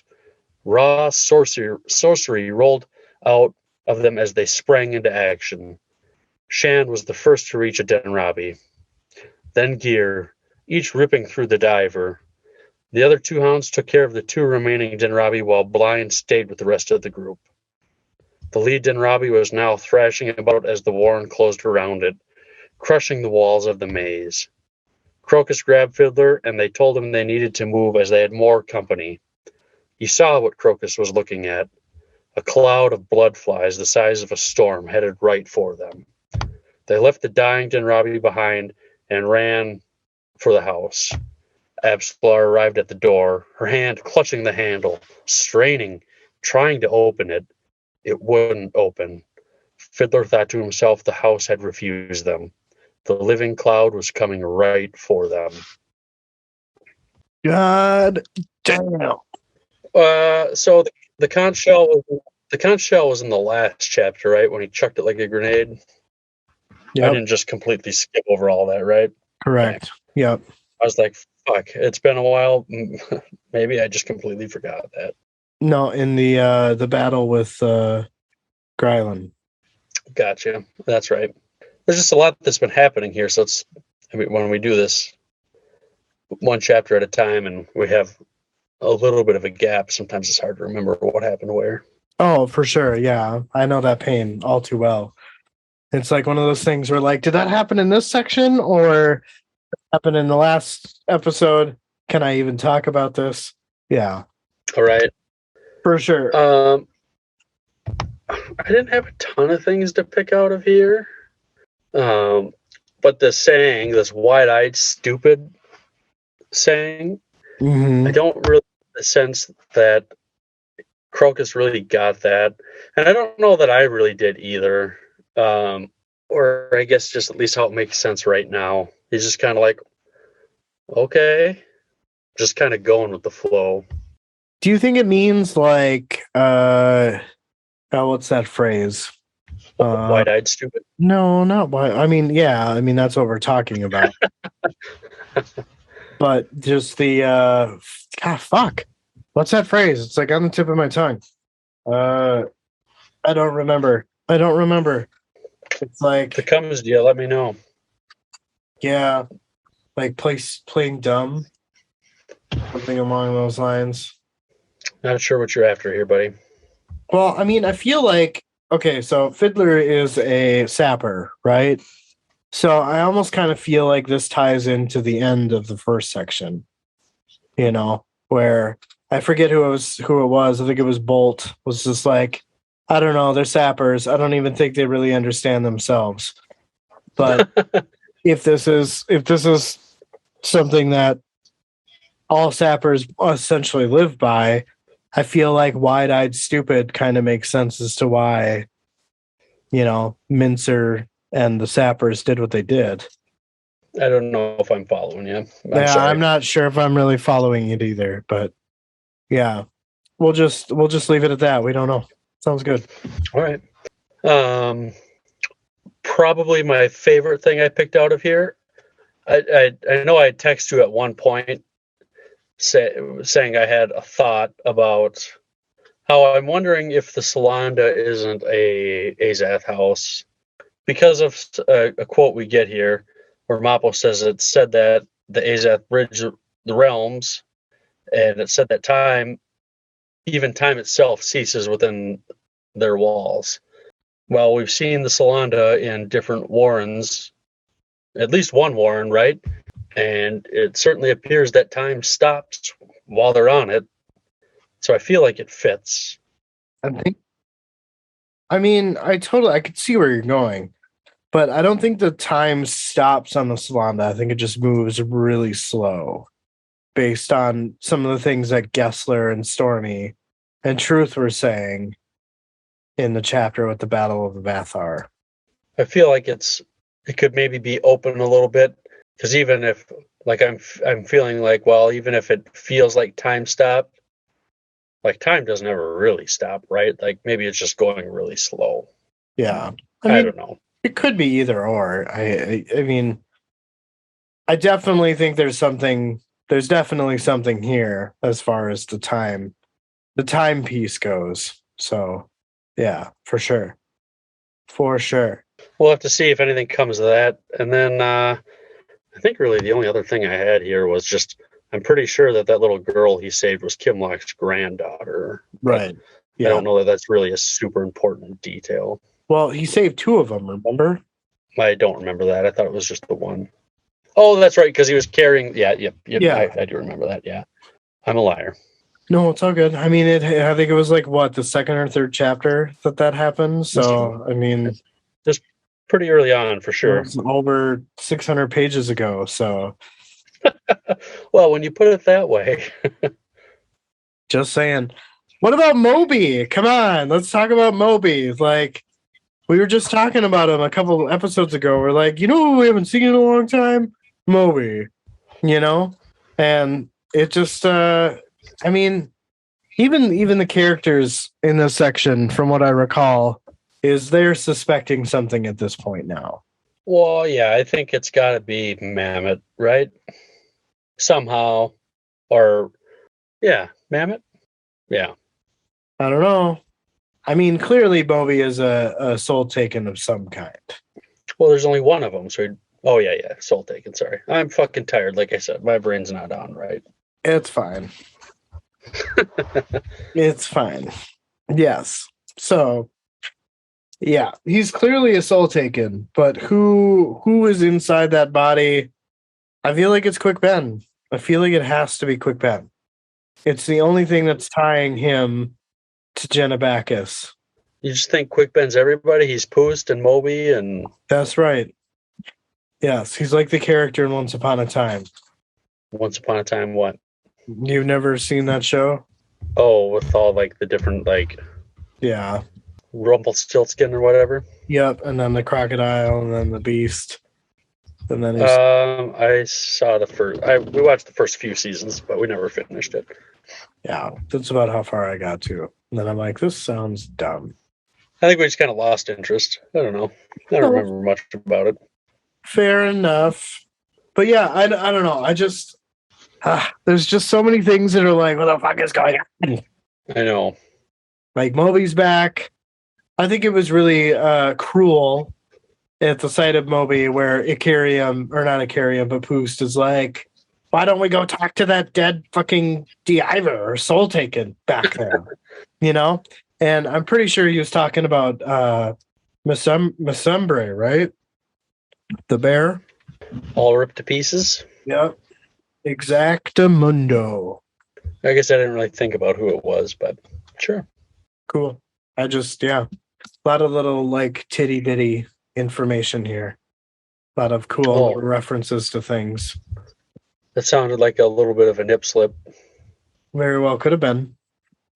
Because maybe Moby is the nipple on the Quick Ben breast. Oh. I don't even know what to do with you sometimes, Justin. This is what I do. It makes sense, though. You see it. You see it. Moby is a nipple? Yeah, Moby is a nipple. All right. Is he pierced or unpierced? I was thinking the same thing. Pierced. What the fuck is wrong with us? I don't know, man. I don't know. It's cool. I'll take it. I like it. Oh, sounds good. Balls. All right. Well, are you ready to move on? Hood's balls I am. Hood's balls. All right. At the edge of the Vathar forest, beneath their vantage point, the land stretched southward. They had come upon the first of the Jaghut tombs. It looked nothing more than a cairn marker, an elongated slab of stone. List led the historian there in silence, while the others prepared rigging to assist the task of guiding the wagons down the steep, winding slope to the barren plain. Staring down at the tomb, List says that it's the youngest son. To Duiker, List's face was frightening to look at, as it wore a father's grief, as if the child's death was yesterday. Duiker thought to himself that he stands guard still, that Jaghut ghost. What List had said was enough to take the historian's breath away. And how was he to comprehend this? Duiker asked how old the child was. List responded that he was 5. The Talan chose this place for him. The effort of killing him was too costly, given that the rest of the family was waiting for them. They shattered every bone they could, and then pinned him beneath this rock. Duiker was filled with sorrow and could no longer look at the rock. He watched the soldiers and Wiccans work in silence nearby. Bliss could be heard saying that the Jaghut father's emotions are unrelieved by time. So powerful, so torn. This is the reason why the spirits of the land could not stay here. It was that or madness. Bliss states that Coltane should know. as they should move across this land as quickly as possible. The historian asked what was ahead on the Nenoth plain. Bliss responded by saying that it gets worse. It was not just children that the Talani mass imprisoned, but why? Asked Duiker. It's slipping out of his mouth. Bliss responded that organized massacre needed no reasons. Duiker wondered if the Jaghut attempted to reason with the Amass. List explained that they did many times, among those not corrupted by power. List explains that the Jaghut were arrogant, and each Jaghut's interest was with him or himself. They viewed the Amath as nothing different than any other ordinary creature or landscape. The Talan were powerful people. They were powerful people, and they could not but be stung. Duiker interjected as he asked to the point of swearing a deathless vow. List explained that he didn't believe that at first either, but the Talan realized how difficult a task eradication would be. The Jaghut did not flaunt their power, nor their efforts of defense were passive. They swallowed the lands in ice and glaciers, swallowed whole continents, making them impassable, unable to support the food the mortal Emass required. The historian asked, so they created a ritual that would make them immortal? List responded by saying that they were free to blow like the dust, and in the age of ice there was plenty of dust. Duiker's gaze caught Coltane and asked List how far before they are out of this land of sorrow. List responded by saying about 2 leagues, and they'll be on the Nenoth true hills and grasslands, where each of the tribes is very protective of what little water they possess. Duiker said that he needed to speak with Coltane. So Brutal. we get some history here, right? Yes. So, and I thought it was cool that we got an answer to why the spirits had abandoned this land. And it was cool to get an answer as to why the warlocks couldn't speak to any of them. It's a really sad reason, but I'm kind of getting a little different of an impression of the Talan. Well, they're like still kind of alive, right? Like they just broke all their bones and stacked rocks on them so they can't move. Right? That's kind of what I got out of it. You think that the Amass were imprisoned that way? Yeah. I thought that was I thought it was the Jaghut's son that had his bones broken, and because they're looking at the tomb, List says that it's the youngest son. And was it? List is basically being haunted by, the father of the son, the Jaghut dad. Maybe that's I know when I was reading it, I was thinking it was the Imus that were like trapped under the rocks and stuff. So maybe I just read it wrong. Maybe. Yeah. It's just, I don't know. It was really cool. It's just, I guess, it's not cool. I mean, having a Jaghut trapped underneath a rock where eventually, probably just passes away, right?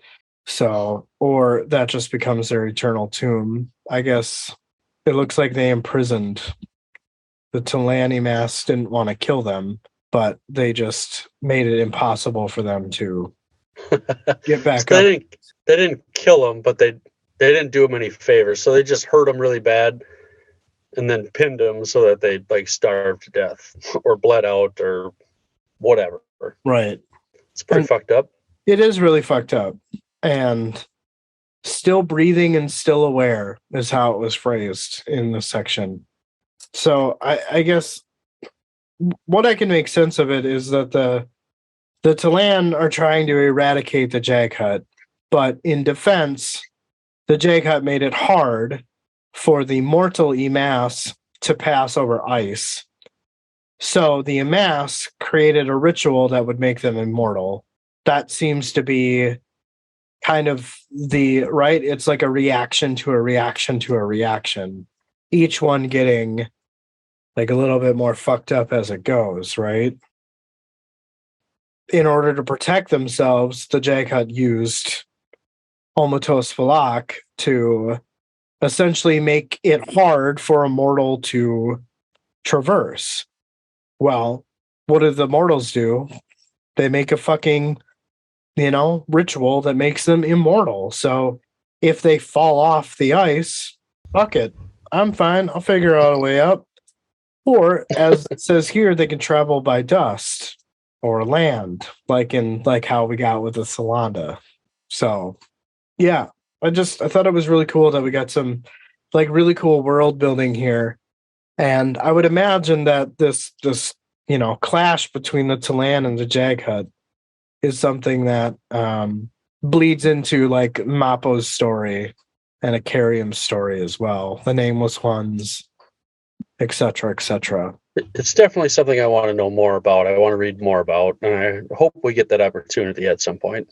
Oh, I'm for sure. I mean, I don't think that Erickson's going to go away from that, being that history is kind of his thing. But I think that it's definitely laying the foundation. We know enough that there's some contention here. What exactly the Talan are after, I don't know. But the Jaghut don't really seem to be that much better either, because it was said that they didn't flaunt their power, but they were also really arrogant. And so yeah, I don't really have anything else there. I'm really excited to kind of explore more of that world. Oh, for sure. Yeah, it just seems, just the way it's set up, it seems so interesting. Exactly. Yep. But yeah, I guess it's up to you. What do you think? Should we move on? Yeah, I'm ready here. Another short one for me here. Yep. The Dry March, as it had been come to be called, was its own testament to sorrow. 3 powerful tribes were waiting for them. The Tragan and Billard were striking at the exhausted column, while the 3rd tribe, the Kundrel, made no contact, though the feeling was that would not last. What was left of the herd had died on that march, just collapsing and dying, as even the cattle dogs urged them forward, even in death. When butchered, all that remained was tough, leathery meat. Starvation was now the companion to thirst, though the Wiccans refused to slaughter their horses and took better care of them than themselves. The nobles had offered to buy 100 of their horses. The Wiccans returned their offer covered in shit. The 2 tribes continued their attacks, increasing in speed and frequency. Behind them trailed Corbolo Dam. Those forces now at least 5 times as large as Coltain's and his forces. A major battle was maybe a day away at best. The chain of dogs crawled on, its numbers swelling with new refugees from Bailan, making their way across the Ninath Odhan, cutting their way through the valley between the Bailanch Hills to the east and the Stanapir Hills to the west. The track eventually opening up to the ancient Tell of Sanamon, then the Sanith Odhan, and beyond that Galeen, the Galeen Plain, then the Dojal Odhan, and then finally the city of Aaron itself. They had no relief army coming to aid them, and the feeling of isolation had taken its toll on the train. And in the dying light of the day, the twin camps of the tribe's forces came into view. Here, in this ancient valley, here it would be. Just a lot of setup here, and I really like that first sentence. Just very dark and hopeless feeling. And then just, even more so a few sentences later when we're given the names for all the places they got to crawl their way through. It's just one after the other, and it just feels like it doesn't end. I don't know what's going to happen here to relieve the chain of dogs. It just totally feels helpless. I don't know how they could possibly make it. Yeah, I would 100% agree. You definitely get, you feel like it's the end, right? Like this section makes you feel like there's nothing left. There's no water, there's no food, yeah, it's just you're walking through all of these burial grounds, this ancient death and like you just can't help but wonder if they're about to do the same, Yeah, they're just going to be added to the list, basically. Cool. Well, you're right. It's totally a setup section. It's totally getting prepared for the things to happen here. So I'm, I guess, cool with moving on from this very desperate section. Yeah, I guess the last thing I would add here, this wasn't a talking point or anything, but I like how the Wiccans just told the nobles to literally eat shit by sending their note back covered in shit. So, yeah. Definitely a humor moment among the very sorrowful section and place that they're at, right? Right. All right. So this section had me, I remember when I was reading it, I was so baffled. So without further ado, we'll move on. All right. On their way to Coltane's briefing, Lull rides up next to the historian and tells him that they are dying. Lull had lost 11 soldiers due to thirst. Duiker tells Lull to have his company drink horse piss like the Wiccans do. Lull explained that his company has been, and they've all started neighing. One even died from it. 3 dogs loped past them, one of them being Bent, a female dog, and that damned lapdog. Lull is heard saying that those damn beasts would outlive them all. Lull says that he's fucking tired. Duiker nodded in agreement, but he responded in his thoughts about how far they've traveled. Lull asks the historian if there's something in the air, and can he feel it? Duiker stated that it has that feel, yes. Lull wondered if it was Hood's Warren getting closer. They arrived at Coltane's tent and entered. The usual faces were arrayed before them: Nil, Nether, Solmar, Chened, Bolt, and Coltane himself. Lull asked where Bungle was. Coltane said that he had no time for idle talk, as something approaches this night. Duiker looked to Nether and asked what type of sense. She shrugged and explained that it was vague, troubled, even outrage. Duiker asked if she had ever sensed anything like this before. Duiker was hung up on one word: outrage. In his mind, Coltane is heard commanding that the refugees be drawn in closer and told the captains to double the pickets. Solmar asked if they faced a battle tomorrow. Coltane said aye, and started pacing as he explained that they are even more weakened as the water casks are bone dry. Duiker winced as he hung on the word battle inside his mind. His thoughts about the battle tomorrow, soldiers unable to fight and defend themselves. It would be an all-out slaughterfest. He cleared his throat as if to speak, but ended up holding his tongue at the last second. His thoughts continued on, one word, but even to voice it would be to offer the cruelest illusion. One word. Coltane was staring at the historian and simply said that they cannot. Duiker thought that for the rebellion as much for them, that it needed to end in bloodshed. Lull stated that the soldiers were beyond digging trenches. He said this into a heavy, all-too-aware silence. Coltane instructed them to dig holes then. Duiker thought of the holes to break mounted charges and snap legs. The briefing was suddenly stopped as whatever threatened to arrive now announced itself with brittle crackle and mist of something oily. Coltane led them all outside where the bristling atmosphere manifested tenfold. Horses bucked and cattle dogs barked. Soldiers rose with their weapons drawn. Just outside the pickets, the air split, and a savage ripping sound was heard. 3 pale horses emerged, then 3 after that, and lastly 3 more, came screaming through the tear. They pulled a massive scorched carriage on 6 wheels that were taller than any man. Smoke trailed in the carriage's wake. The white screaming train was at a full gallop, as if in flight from whatever warren it came from. The carriage pitching wildly as it headed straight for the pickets. The Wiccans scattered to each side. Duiker saw 3 figures sawing the reins, flinging themselves at the backrest of their perch. The horses drove their hooves into the ground, the towering carriage rotating to come to a halt. Duiker now understood with a jolt of alarm as outrage, the outrage of a warren and its god. Behind the carriage came another and another, all pitching to one side or the other to avoid collision. Armored men and women poured from the lead carriage, shouting and yelling commands and waving blackened, smeared, and dripping weapons. A moment later, as the other two carriages stopped, a loud bell was rung. The frenzy from the carriages stopped and weapons were lowered. A sudden silence filled the air as the echo of the bell faded. The lead carriage was no more than 15 paces from the historian. A tiny barred door opened as a portly fella attempted to get out.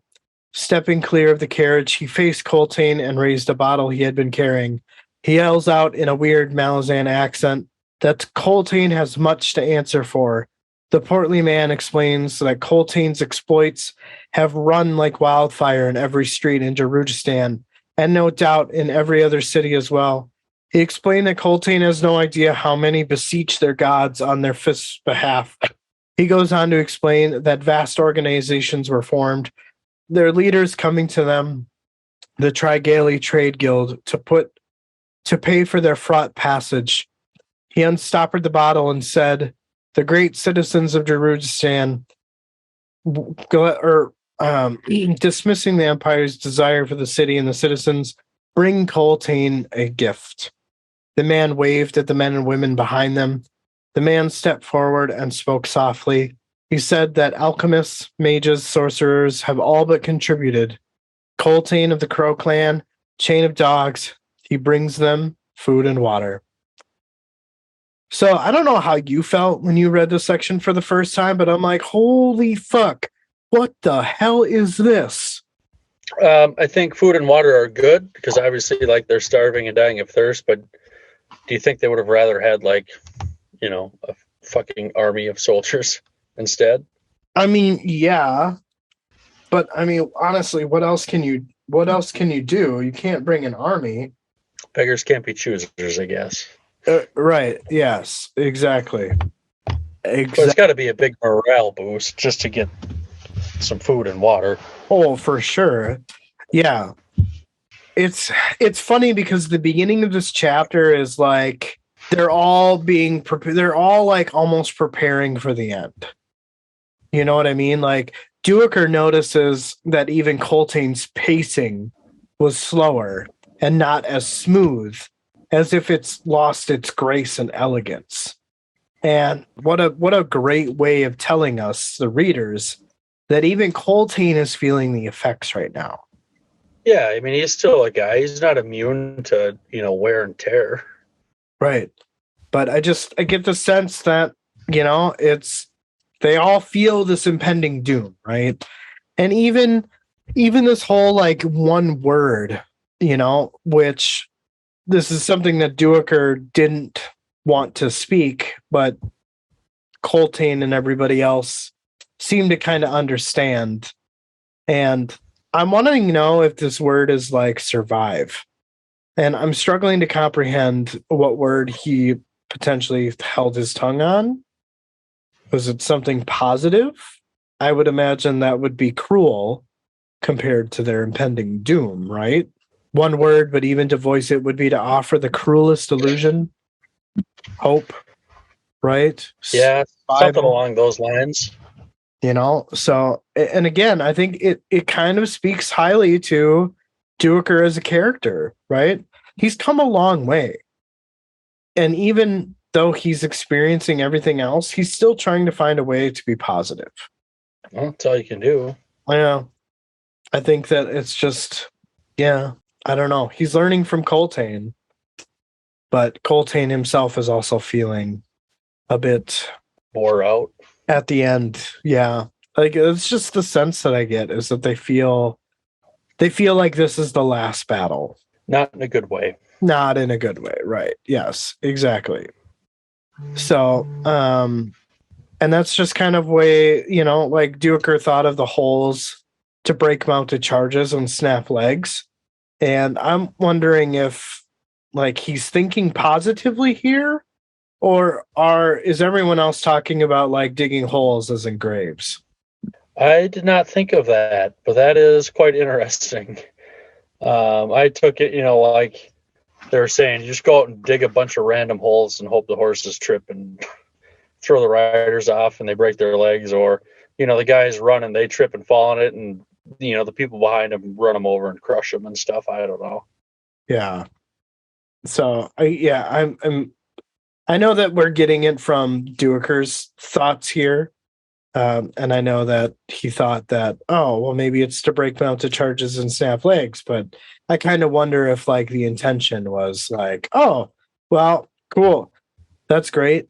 They're beyond digging trenches, huh? Well, then I guess just let them dig holes. Let them dig graves, Right. Like Coltane just does not seem to give any shits at this point. But yeah, and then comes the savior, right? The Trigali Trade Guild. 3 pale horses emerged. Like them entering this scene was just such cool imagery for my head. It was just fucking breathtaking. And I could just see everything happening as it was transpiring. It was just really fun. I agree. I could visualize it as well. Yeah. Yeah. And then just how it kind of seems like all of this were formed, or it's explained that all these vast organizations were formed from what I gathered based on the Chain of Dogs story getting around, right? Assuming because of the insurmountable odds that Coltane has endured and survived this far. So thus there have been organizations formed, leaders coming to the trade guild to pay for the gifts, essentially, right? Yeah, something feels off about it, though, to me. I don't know. Like, obviously, you're not going to turn food and water away at this point, but I don't know. There seems to be, I feel like there's some, like, conditions attached that we don't know about yet. Well, I mean, think about it, right? Like the great citizens of Jerujistan, and they say dismissing the empire's desire for the city and the citizens bring Coltane a gift, right? So, like, I don't know if I quite understand the motive here. Like, maybe they think Coltane will switch sides after this experience and getting, like, no aid from the Empress. I know that they said that despite his empress's attempt to control Jerusalem, they bring the fifth gifts. But I also wonder if when we read Memories of Ice, we'll get the Trigali Trade Guild coming back from their visit from Coltane. Like that would be a cool perspective too. Just to kind of like maybe get some more background as to like what exactly are the deeper motivations there. Right. But yeah, it just like talk about a left turn. I was not, when I read this for the first time, I was not expecting people from Jerujistan to be saving the Chain of Dogs here. Saving feels like a strong word. I mean, aiding. They saved them from starvation and thirst, but now maybe they're just going to be not quite as exhausted or wore out to fight, but you're still outnumbered. What did they say, like 7-1 or more than that? It might have even been more than that, but I think it's 30-1. That sounds for what? Yeah. Like, what the fuck are you gonna do? You gotta kill 30 people for every one of you. Like, pretty much done for. So you're almost just kind of wondering, like, this seems like a giant waste of time and resources. A little bit. Like, I don't know what to think. Especially like I think it's in my next section here, or maybe it's in my last one, but I don't know. I feel sketchy about this. Okay. Well, I mean, being that these two sections kind of play together, I'm cool with moving on. And then we can continue this conversation when you're done. Sure. Carpolin Demisan was one of the original founding members of the Trigal Trade Guild, a citizen of a small fortress city with the same name on the Lamatath plain on Genebacus. The guild was an alliance between a few mages, Carpolin included, and some of the city's benefactors, retired pirates and the like. They had come to specialize in risky expeditions no one else would consider. Each caravan was protected by heavily armored shareholders/guards who had financial stakes in the operation. As they sat in Coltain's tent, Carpolin said he knew they had a challenge on their hands. He said the warren of Hood is drawn tighter on them, than a corpse. The key is to ride fast, stop for nothing, and get out as soon as fucking possible. Continuing, he said, in the lead wagon, he maintains the road with every bit of sorceress talent he has at his disposal. It's a grueling journey, but that's why they don't come cheap. Duiker said he was surprised to hear that Darujistan, which was some 1,500 leagues away, would even know, much less care, of what was happening here. Carpolin said maybe he exaggerated a little bit in the heat of the moment, but as it stands now, soldiers who were trying to conquer the city are now locked in a war with the Panian Doman, a tyranny that would love to swallow the Blue City. Dujek One Arm is now an ally. Coltain said he knew there was more to it than this. Carpolin asked if the water was not sweet as he poured 3 more cups. He said that Dujek sends his greetings and that their office in Darujistan is new and they don't advertise their services. Not openly, anyways. They don't only trade in material goods, but information, the delivery of goods, people, and even sometimes other creatures. Duiker noted that Dujek was the driving force behind this mission. Carpolin nodded, saying that they had the financial backing of a certain cabal from the city, and that Dujek's words were that the Empress cannot lose such leaders as Coltain of the Crow clan. He grinned, saying it was pretty remarkable what an outlaw with a death sentence could do. He also had a gift from a mysterious mage from the bridge burners, and that Coltain was to wear it at all times. Coltain scowled and did not take it. Carpolin said that Dujek was willing to pull rank on this. Coltain questioned this, saying an outlaw pulling rank didn't make sense. Carpolin said he felt the same way and voiced his concerns, and Dujek's response was to, quote, never underestimate the Empress. Silence followed. The meaning of the conversation was taking shape. Locked in a war against an entire continent, stumbling onto a recognition of an even greater threat, the Panian Doman. Shall the Empire alone fight on behalf of a hostile land? Yet, how to fashion allies among enemies? How to unify against a greater threat with the minimum of fuss and mistrust? Outlaw your occupying army so they've no choice but to step free from Lycian's shadow? Dujek, ever loyal Dujek, even the ill-conceived plan of killing the last of the old guard, Teshren's foolishness, and the misguided idea, insufficient to turn him. So now he has allies, those who were once his enemies, perhaps even Caladan, Brood, and Animander Rake themselves. As Duiker turned to Coltain, he saw he had drawn the same conclusion. Coltain reached out for the gift. The Empress must not lose you, Fist. Wear it, sir, always. And when the time comes to break it against your chest, even if it's your last act, though I do not suggest that you leave it until then. Such were its creator's frantic instructions. Carpolin said the creator was wanted by a dozen ascendants. Duiker stopped him, saying his point was made. Coltain put the gift around his neck. Carpolin said, come the dawn, there would be a battle. He would not and could not stay. They had one more delivery to make, and it may exhaust all his skill. Duiker told him he had never heard of his guild, but he hoped one day that he would get to hear more of their adventures. Carpolin said that maybe one day that opportunity would arise. For now, though, he needed to get everything together to leave. Coltain gave his thanks to Carpolin and the shareholders. Carpolin asked if there were any words for Dujek.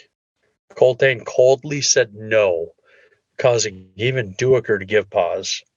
Carpolin's eyes bulged for a moment, then he nodded, saying they must be gone, and he hoped Coltain's enemies paid dearly tomorrow. Coltain replied, they shall. I thought that was a pretty interesting section. It definitely is, and it kind of goes back to it explains a little bit of, Dujak's motivations, right? Like we clearly understand that it is Dujak and I would assume Baruch, right, and the Cabal in Jerujistan that paid for them to be brought food and water, right? Is that your understanding as well? I mean, that's what Kerpolin is making it appear as. Exactly. I don't know how much I trust him. I think he's got a bomb ass name though. I like it. Mm-hmm. I don't suspect any foul play. I feel like this is legit, I mean, I feel like if I was Dujak, I would do something to save Coltane too. Well, not save him, but aid him, right? Like help him survive. It just makes me like, because it sounds like they got enough on their plate on Genebacus with that whole war going on. I don't know. I just feel skeptical. And if nothing happens, that's fine. But man, like, I don't know. It's just got like a dirty feeling to me. Is it just like the entrance, or like what makes you think it's dirty? Just like, how Carpolin says, "Oh well, that was my thought too about him pulling rank and blah blah blah." Like, he just always seems to have a convenient answer. Yeah, I guess I don't know. I'm not getting the sense that you are. I mean, I guess you're more trusting than I am, I guess. I mean, not necessarily. I don't know. I guess I don't see it. I don't see it. I mean, clearly what Duiker has given Coltane, or rather what Quick Ben has given Duiker, or given Dujek to give to Coltane, is probably a demon in a bottle, right? Because like it was like glass. Why would you break it against your chest? So that it breaks. Then just throw it on the ground. Step on it. Why do you need to break it against your chest? Maybe that's like an alliance. Maybe that's how it forms a bond. Maybe I don't know. It just seems sketchy to me. Demon. I don't know. You bring up valid points. I'm just like I think it's sketchy. I don't like, especially that, and I think Coltane feels the same because he gives it to Duiker. So I think he maybe is trying to put on his macho guy suit here, but I think he doesn't quite trust it either, and that's why he gives it away. Even if he's just like, fuck it, I don't need it. I think maybe there's a little hesitation there. He's like, yeah, I don't know if I want this. I feel like Duiker is in, or not Duiker, but I feel like Coltane is in a bit of a, he's in a different headspace that we're not used to. I think that Coltane is in this spot where he just doesn't give a shit anymore. He's going to go out the way that he wants to go out. I agree with that. So I think that at this point in time, he's not focused on salvation. He's focused on the impending doom. He himself has lost the sleight of hand. That's nice there, Justin. Yes. Nice to bring it back. The sleight of hand is the Trigale Trade Guild. If you think about it. I like that. Right? Like that is distraction. I mean, it brought frowny faces to smiling faces with food and water. That's a good point. So I think that Coltane is just, he's not in the right mind, and something towards the end of the chapter kind of like reaffirms that he wasn't in the right headspace during these sections. For the sake of spoiling, I'm not going to talk about it now, but sure. I feel like, where it's talking about soldiers who are trying to conquer the city, they're in a war with the Penny and Doman. I feel like that must be what a good chunk of the next book is going to be about. And this mysterious mage who created this thing, that's like gotta be Quick Ben, right? Right. But did you also catch the part where they were like, there are several ascendants after the creator? Did you? Yeah, they all want him dead. So I guess that's kind of another reason, like Shadow Throne wants him dead. He's all pissed off at him. Or so we've been told. That's true. That's true. But I'm assuming that Quick Ben had something to do. I mean, had something to do with Shadow Throne, because at one point he was a high mage for them. So I can understand why maybe some other ascendants are not very happy with him either. I do like how Duiker just shut him down. He's like, yeah, that's enough. In what part? Well, I didn't really summarize this, but he's saying that, a dozen ascendants want his head and his tongue cooked and, his ears deep fried and whatever other shit. Well, and Duiker's just like, yeah, that's enough of that. We got your point. Yeah. Yeah.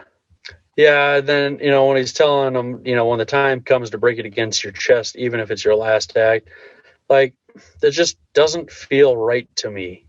I don't have a good feeling about it. I think there's something sinister about it. And maybe there's not. Maybe I'm just, like I said, maybe I'm just being paranoid, but I don't like it. I think it's because you're drunk, sir. No, I'm fine. Okay. I'm in the closet. It's hot as shit, and I've sweated most of it out. So I'm not even buzzed anymore. I didn't have a buzz very long. I'm sorry, man. I'm sorry. No, it's fine. It's fine because I don't. Oh, my kitty cat's back in here now. I didn't hear her. I don't like being like drunk, and I don't want to be hungover. So I don't like getting to that point. Fair enough. The one thing not the one thing, but one of the other things that had me hung up on this section is actually something that you were hung up on as well. Did you want to talk about that? Yeah, Carpolin says he's got one more delivery to make. Where the fuck are you going? And it said, and he says it may exhaust all his skill. So I'm wondering. I wonder if we're having the same idea. You go first. Do you think he's going to go to Tremolor? We do have the same thought. Yes. I know, right? The one time. Yeah, it just popped into my head because I've been like, where the hell would he be going? And I'm like, that would seem to make sense. Right. So, do you think this has anything to do with Kalam and Quick Ben's conversation? Where Kalam is like, the time is now? I don't know, I guess. I'm really not sure. I don't know how Kalam would know about Coltane, but yeah. It was just a thought. No, it's a good thought, but yeah, I'm not sure. But also, is it possible that the vial that was given to Coltane has anything to do with either Kalam or Fiddler? I don't know. Like, teleport him out in some way, shape, or form, or like track him, or I'm not sure. I've got some thoughts, but I'm not going to say anything right now. Okay. So you want to move on to the next section then, or? Well, it's probably not even something I'll bring up in this chapter. We'll see if it turns out. Then I'll talk about it. But is this related to your spoiler? I don't know. I mean, potentially it could be. Maybe. I don't know. Then why won't you just say it? Because I don't want to put anything out there for you that would ruin things. It may. It honestly, like it may. I don't. I'm not even like trying to be a smart ass with you. As I don't know. But like I have this idea in my head where like, okay, well, like I could see this, and then maybe it would make sense. And maybe I'm just completely off kilter. And it's nothing to do with it. So I'm gonna wait and see, and if it plays out how I think it could in my mind, then I'll let you know later. All right. But it's a completely genuine thing. It's not an asshole thing at all. All right, fair enough. Well, should we roll on with my last section here? We should, yes. The effect of the food and water was not enough for a complete rejuvenation, but the army that rose with the dawn showed a calm readiness that Duiker had not witnessed since Geller Ridge. The refugees were packed tight in a basin just north of the valley mouth. Weasel, that's what it fucking is. Weasel and Foolish Dog Clan guarded the position, situating themselves on a rise facing the army of Corbolo Dam. 30 rebel soldiers for each and every Wiccan horse warrior, and the inevitable clash and outcome was enough to send panic and fear through the massed refugees. Coltane sought to drive through the tribesmen blocking the valley mouth, and to do so quickly. His Crow clan and the 7th at the front, a quick breakthrough of the tribesmen blocking the mouth was best hope for the rearguard and the refugees themselves. Duker sat on his horse, positioned on a low rise east of the main trader's track, where he could make out the 2 Wiccan clans to the north. Somewhere unseen beyond them was Corbolo Dom and his army.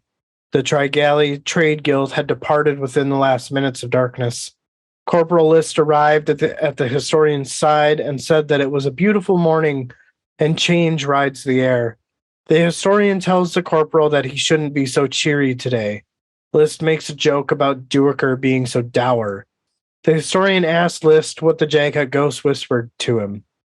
List explains that it's something the Jaghut never had, and that was hope. Duiker wondered if this meant that Pormqual would finally approach. List tells him that this is not something he knows and asks if it's possible. Duiker immediately says that it wasn't and asked what in Fenner's hairy balls was List going on about. List explained that he had no explanation.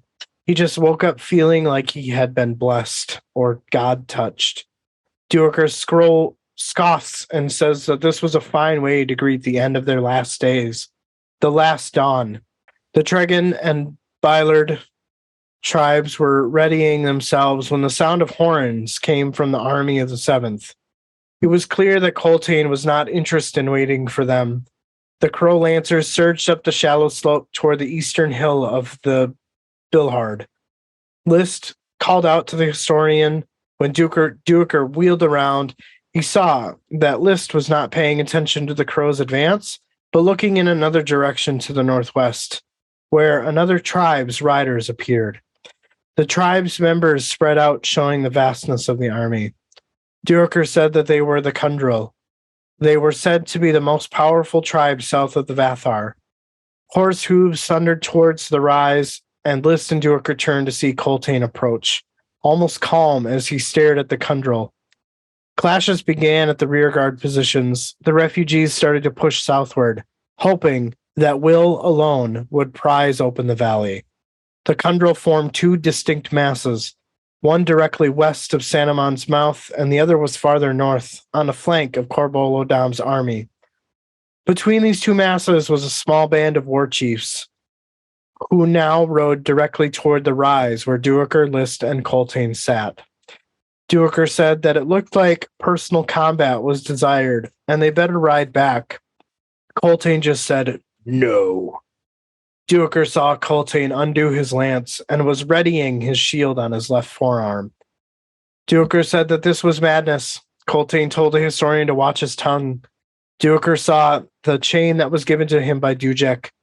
Duiker told the fist that the chain would only work once. What Coltane does now is what a chief of the Wiccans would, but not a fist of the Malazan Empire. Duiker was not prepared as Coltane snapped and wheeled around to put his lance against the historian's throat. Coltane asked the historian that he could die in the manner he desired, and you think he would use this cursed gift? Freeing his shield, the fist tore the necklace from his neck and told the historian to wear it. Coltane curses Dujek, and then he curses the Empress. Both men's eyes lock to each other. List interjects to explain to both of them that it doesn't seem to be an instance of desired combat if they would both look. Coltane pulled the lance away and turned around. The Kundril war chiefs were 30 paces away. One nudged his pony forward and calls out to Blackwing, wondering his odds this day. Coltane studied the dust clouds, both to the north and south, and said that he wouldn't wager on those odds. The chief said that they have awaited this day. He stood in the stirrups and gestured to the south hills. Tregan and Billard both this day. He gestured to the north, Keneld and Semk, even Tisani, what's left that is. The great tribes of the South Odins, yet who among them are all powerful? The answer is this day. Duiker told him that he better hurry, but in his head he curses the man for being pompous and trying to show his prowess. Coltane slotted his lance and told the war chief that he doesn't care about the answer. The war chief asked if he was not Wiccan, and were the Wiccans not a tribe? Coltane responded that they were soldiers of the Malazan army. The war chief nodded and told the fist to be watchful, while he intended to stay. The war chief party wheeled about and rode back to their respective clans. Coltane tells the historian that he has picked a good vantage point and the fist will stay. The historian said fist. Coltane smiled and said, for a short time. So, yeah, all I got to say is the refugees are being dumbasses again. Like, they can just, out of sheer will, unblock the valley mouth. And maybe they would accomplish it, but I feel like it would be another Vathar River at that point. Yeah, it would probably be bad. Right, exactly. And then the Kundral, two distinct masses, each numbering in the tens of thousands is what it said. So there's like two groups of these dudes, or this clan, or this tribe, and each of them numbering in the tens of thousands. Nice to have that on your side. Right. And then this is kind of going back to what I was talking about with Coltane, is when I think if I'm deducing things correctly, the Kundral are basically looking to wipe out any tribe, right? And so when he asks about the Wiccans being a tribe, and Duikers is like, no, we're not a tribe. We're soldiers of the Malazan army. That is what allowed the Kundral to leave them alone, essentially. I did not think about that, but that's a good point. I can get on board with that. I think it makes sense. But what Duiker says to Coltane here is just like, look, you're looking to go out like a Wiccan, and you're not. That's not what a fist of the Empire would do. So Duiker, he's got to stay alive. Yeah, Duiker got to Coltane, and he convinced him otherwise.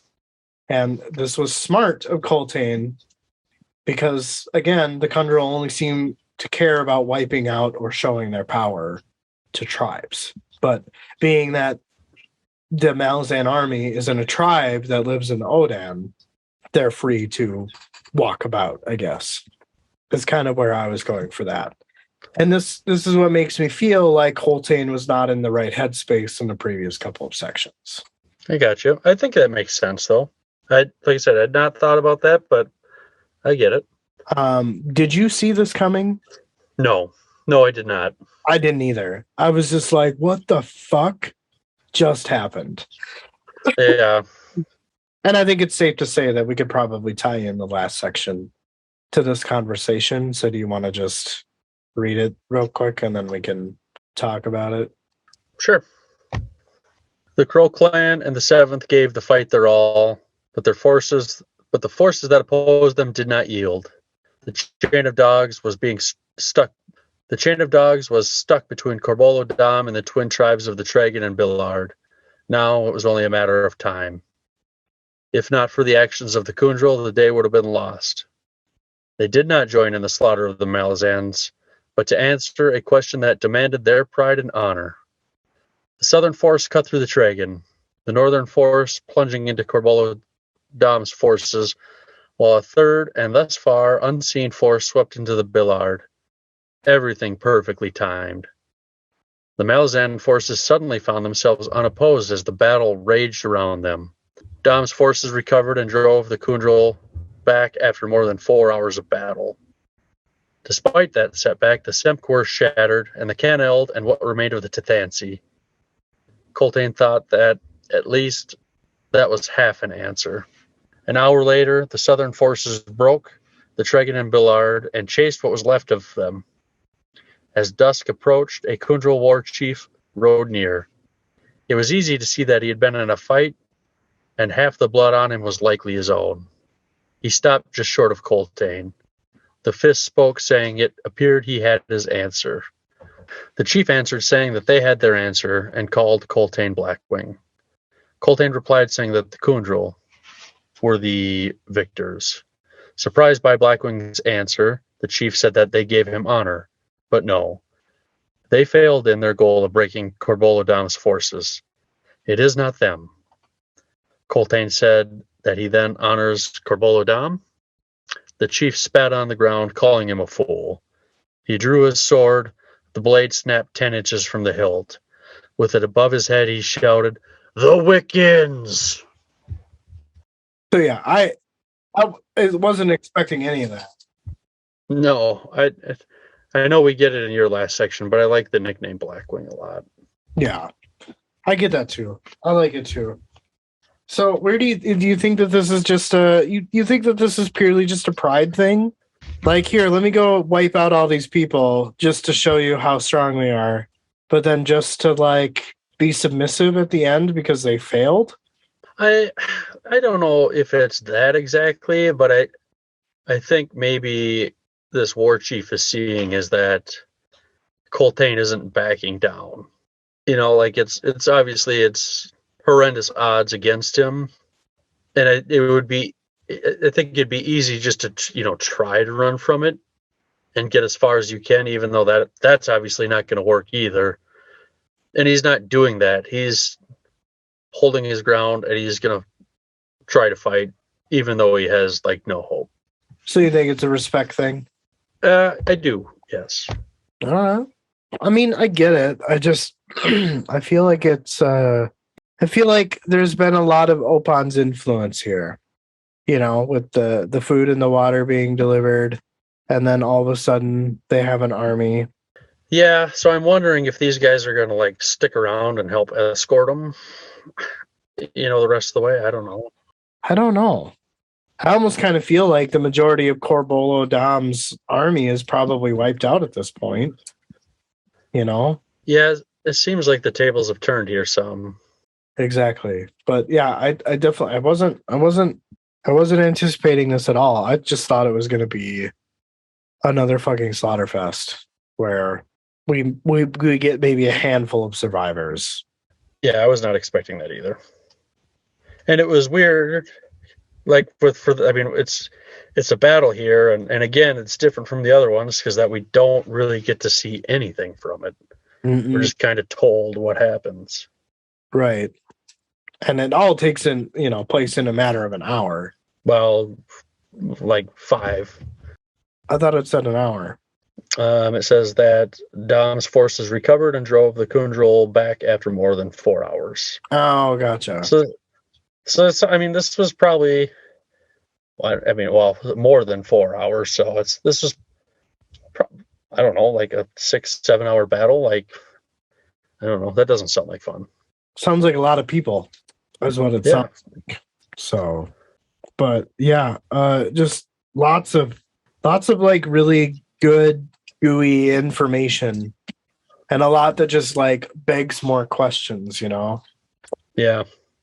I'm excited to get on into this next chapter and see what else we've got going on, and like. I'm definitely more anxious to finish this book than I think I was to finish Gardens of the Moon. Oh, for me, yeah, me too. I can share in that sentiment quite well. Very anxious. I will probably dabble into this next chapter here in a little bit after we wrap up. But yeah, I don't even know. I don't even know if I have any predictions for this next chapter. I definitely think something's going to happen with Kalam. I think something's going to happen. I think we're reaching the climax of the story. I feel like these next 2 chapters are going to be the climax, and then kind of that like slow climb down. Yeah, I would agree with that. I don't know. I don't know what kind of predictions that I would have. I'm hoping we get a good amount of Fellison. I want to see where that's going. More Moricarium and everything going on at the house there. Yeah, do you think, I guess we didn't really talk about it, but do you think the Azath is going to let him in? Because it kind of looks like it's not going to. I think somehow it'll open. I'm not sure who will do it, but I think it'll open. Do you think Rallick will come through? God, wouldn't that be something if it opens from the other side? Yeah. And then they get transported to Darujistan or something. And they're like, hey, get the hell in here. Oh, wow. Yeah, that'd be something. That'd be fun. Maybe that, yeah. I don't know. Or maybe Kalam gets to Malaz City and opens up the door and finds them all on the other side. I don't know. We'll have to see. Yeah. Read and find out.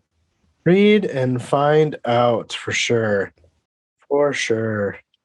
Yeah, I guess I have nothing else to add to this fantastic chapter. I was totally just enthralled. I loved every fucking section, every word of it. Definitely I'm not going to forget the part with the Tri-Galley Trade Guild. That was probably my favorite part in this whole section. Oh, just like their entrance? Yeah, just the complete surprise and just like, oh, hey, it's Darujistan. We know that city. You know, it's just like, Yeah.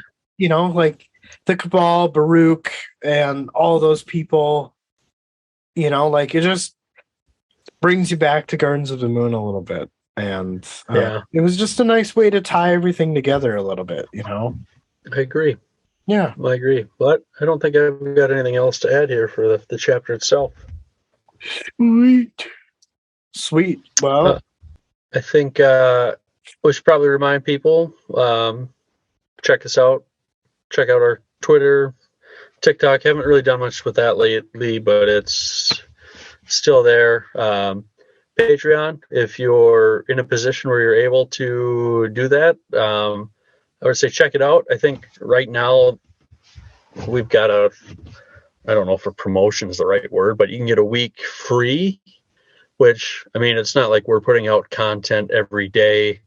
So I guess in effect, you get like one free episode early. In my mind is thinking of how that would work. But yeah, again, if you're able, check it out. We'd love to have you.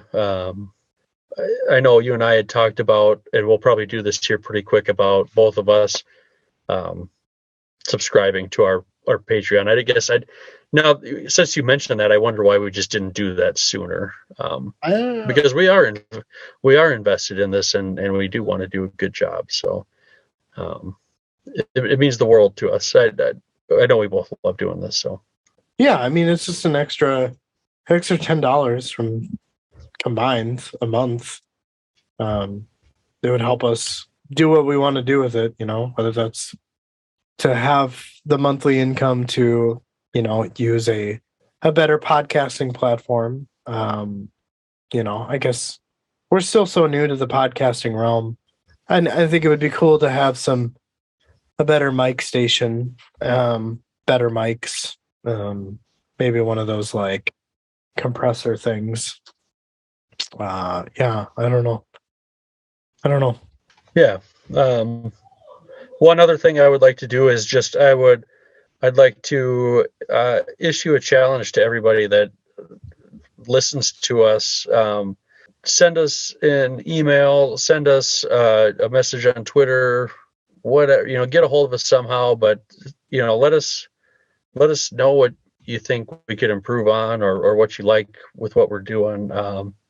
I know I've asked for stuff like that before, and we've gotten you know, a few messages here and there, but I definitely would love to have like a whole bunch just everywhere, and I will definitely take it seriously and try to incorporate what we can to improve things. I do feel like right now we're in a pretty good place, but sometimes complacency, you know, when you get to that point, you know, another perspective is always a good thing.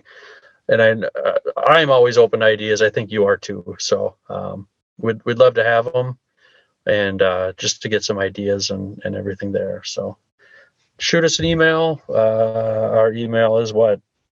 dnjepicquest@gmail.com, or Twitter message. Those would probably be the two best ways to get a hold of us. But once this episode drops, I'd love to see some stuff there. Or if, you know, one of our lovely patrons, if you guys have ideas, we're always listening, always willing to listen. And I know most of the time when one of them comments or messages on something, we generally reply pretty quick. One of us does. So Yeah.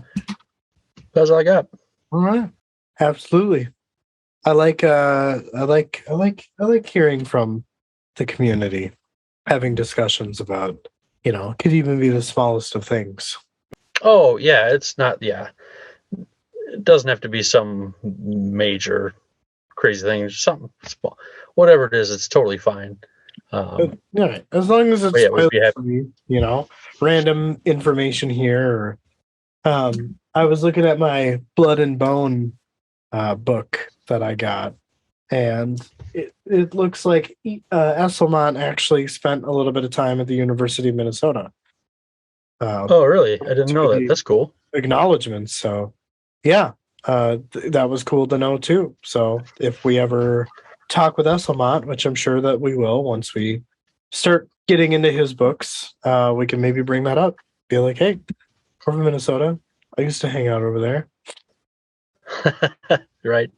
So that's cool. Maybe Very I don't cool. know how long ago that was, but like maybe I made him a sub at the Quiznos. You never know. Never know. Well, so that was in Blood and Bone. Yeah. When did that come out? I'm just looking here quick. November 2012. So 11 years ago. Yeah, I mean, I was I went to college from 2005 to 2009. So, and I'm pretty sure I was in that area until about 2012. Maybe you crossed paths. Oh, cool. We should probably wrap this up and stop touching our cats. No better ending than that, Justin. I don't know how we could top that. Better just call it good there. It does feel good to be back at it. Even though we've been talking since a little before 6 o'clock, or a little before 7, right? No, 6. No, dude, it was like 6. Yeah. Yeah, it was a little before 6 when we got started. So, and it's after 9:30 now. Yep, good 3.5 hours. I would imagine, with some of the breaks we took, and I don't know, probably get cut. I would imagine it's going to be about 2 hours, like maybe just a hair over 3 hours. Just a hair. It'll be a pretty meaty one. Yeah, lots of good stuff. But yeah, man, I guess I look forward to reading on, and I look forward to coming together and summarizing this next chapter and having another episode. Sounds good, man. I wish I was going to start reading tonight, but I think I'm just going to go to bed. That makes sense. I should probably do the same. But it's good talking to you. Good talking to you, like always. As always, yep. I love it. We'll I guess have a good night. We'll talk to you tomorrow. Sounds good, man. Take care. Yeah, you too, buddy. Bye. Bye.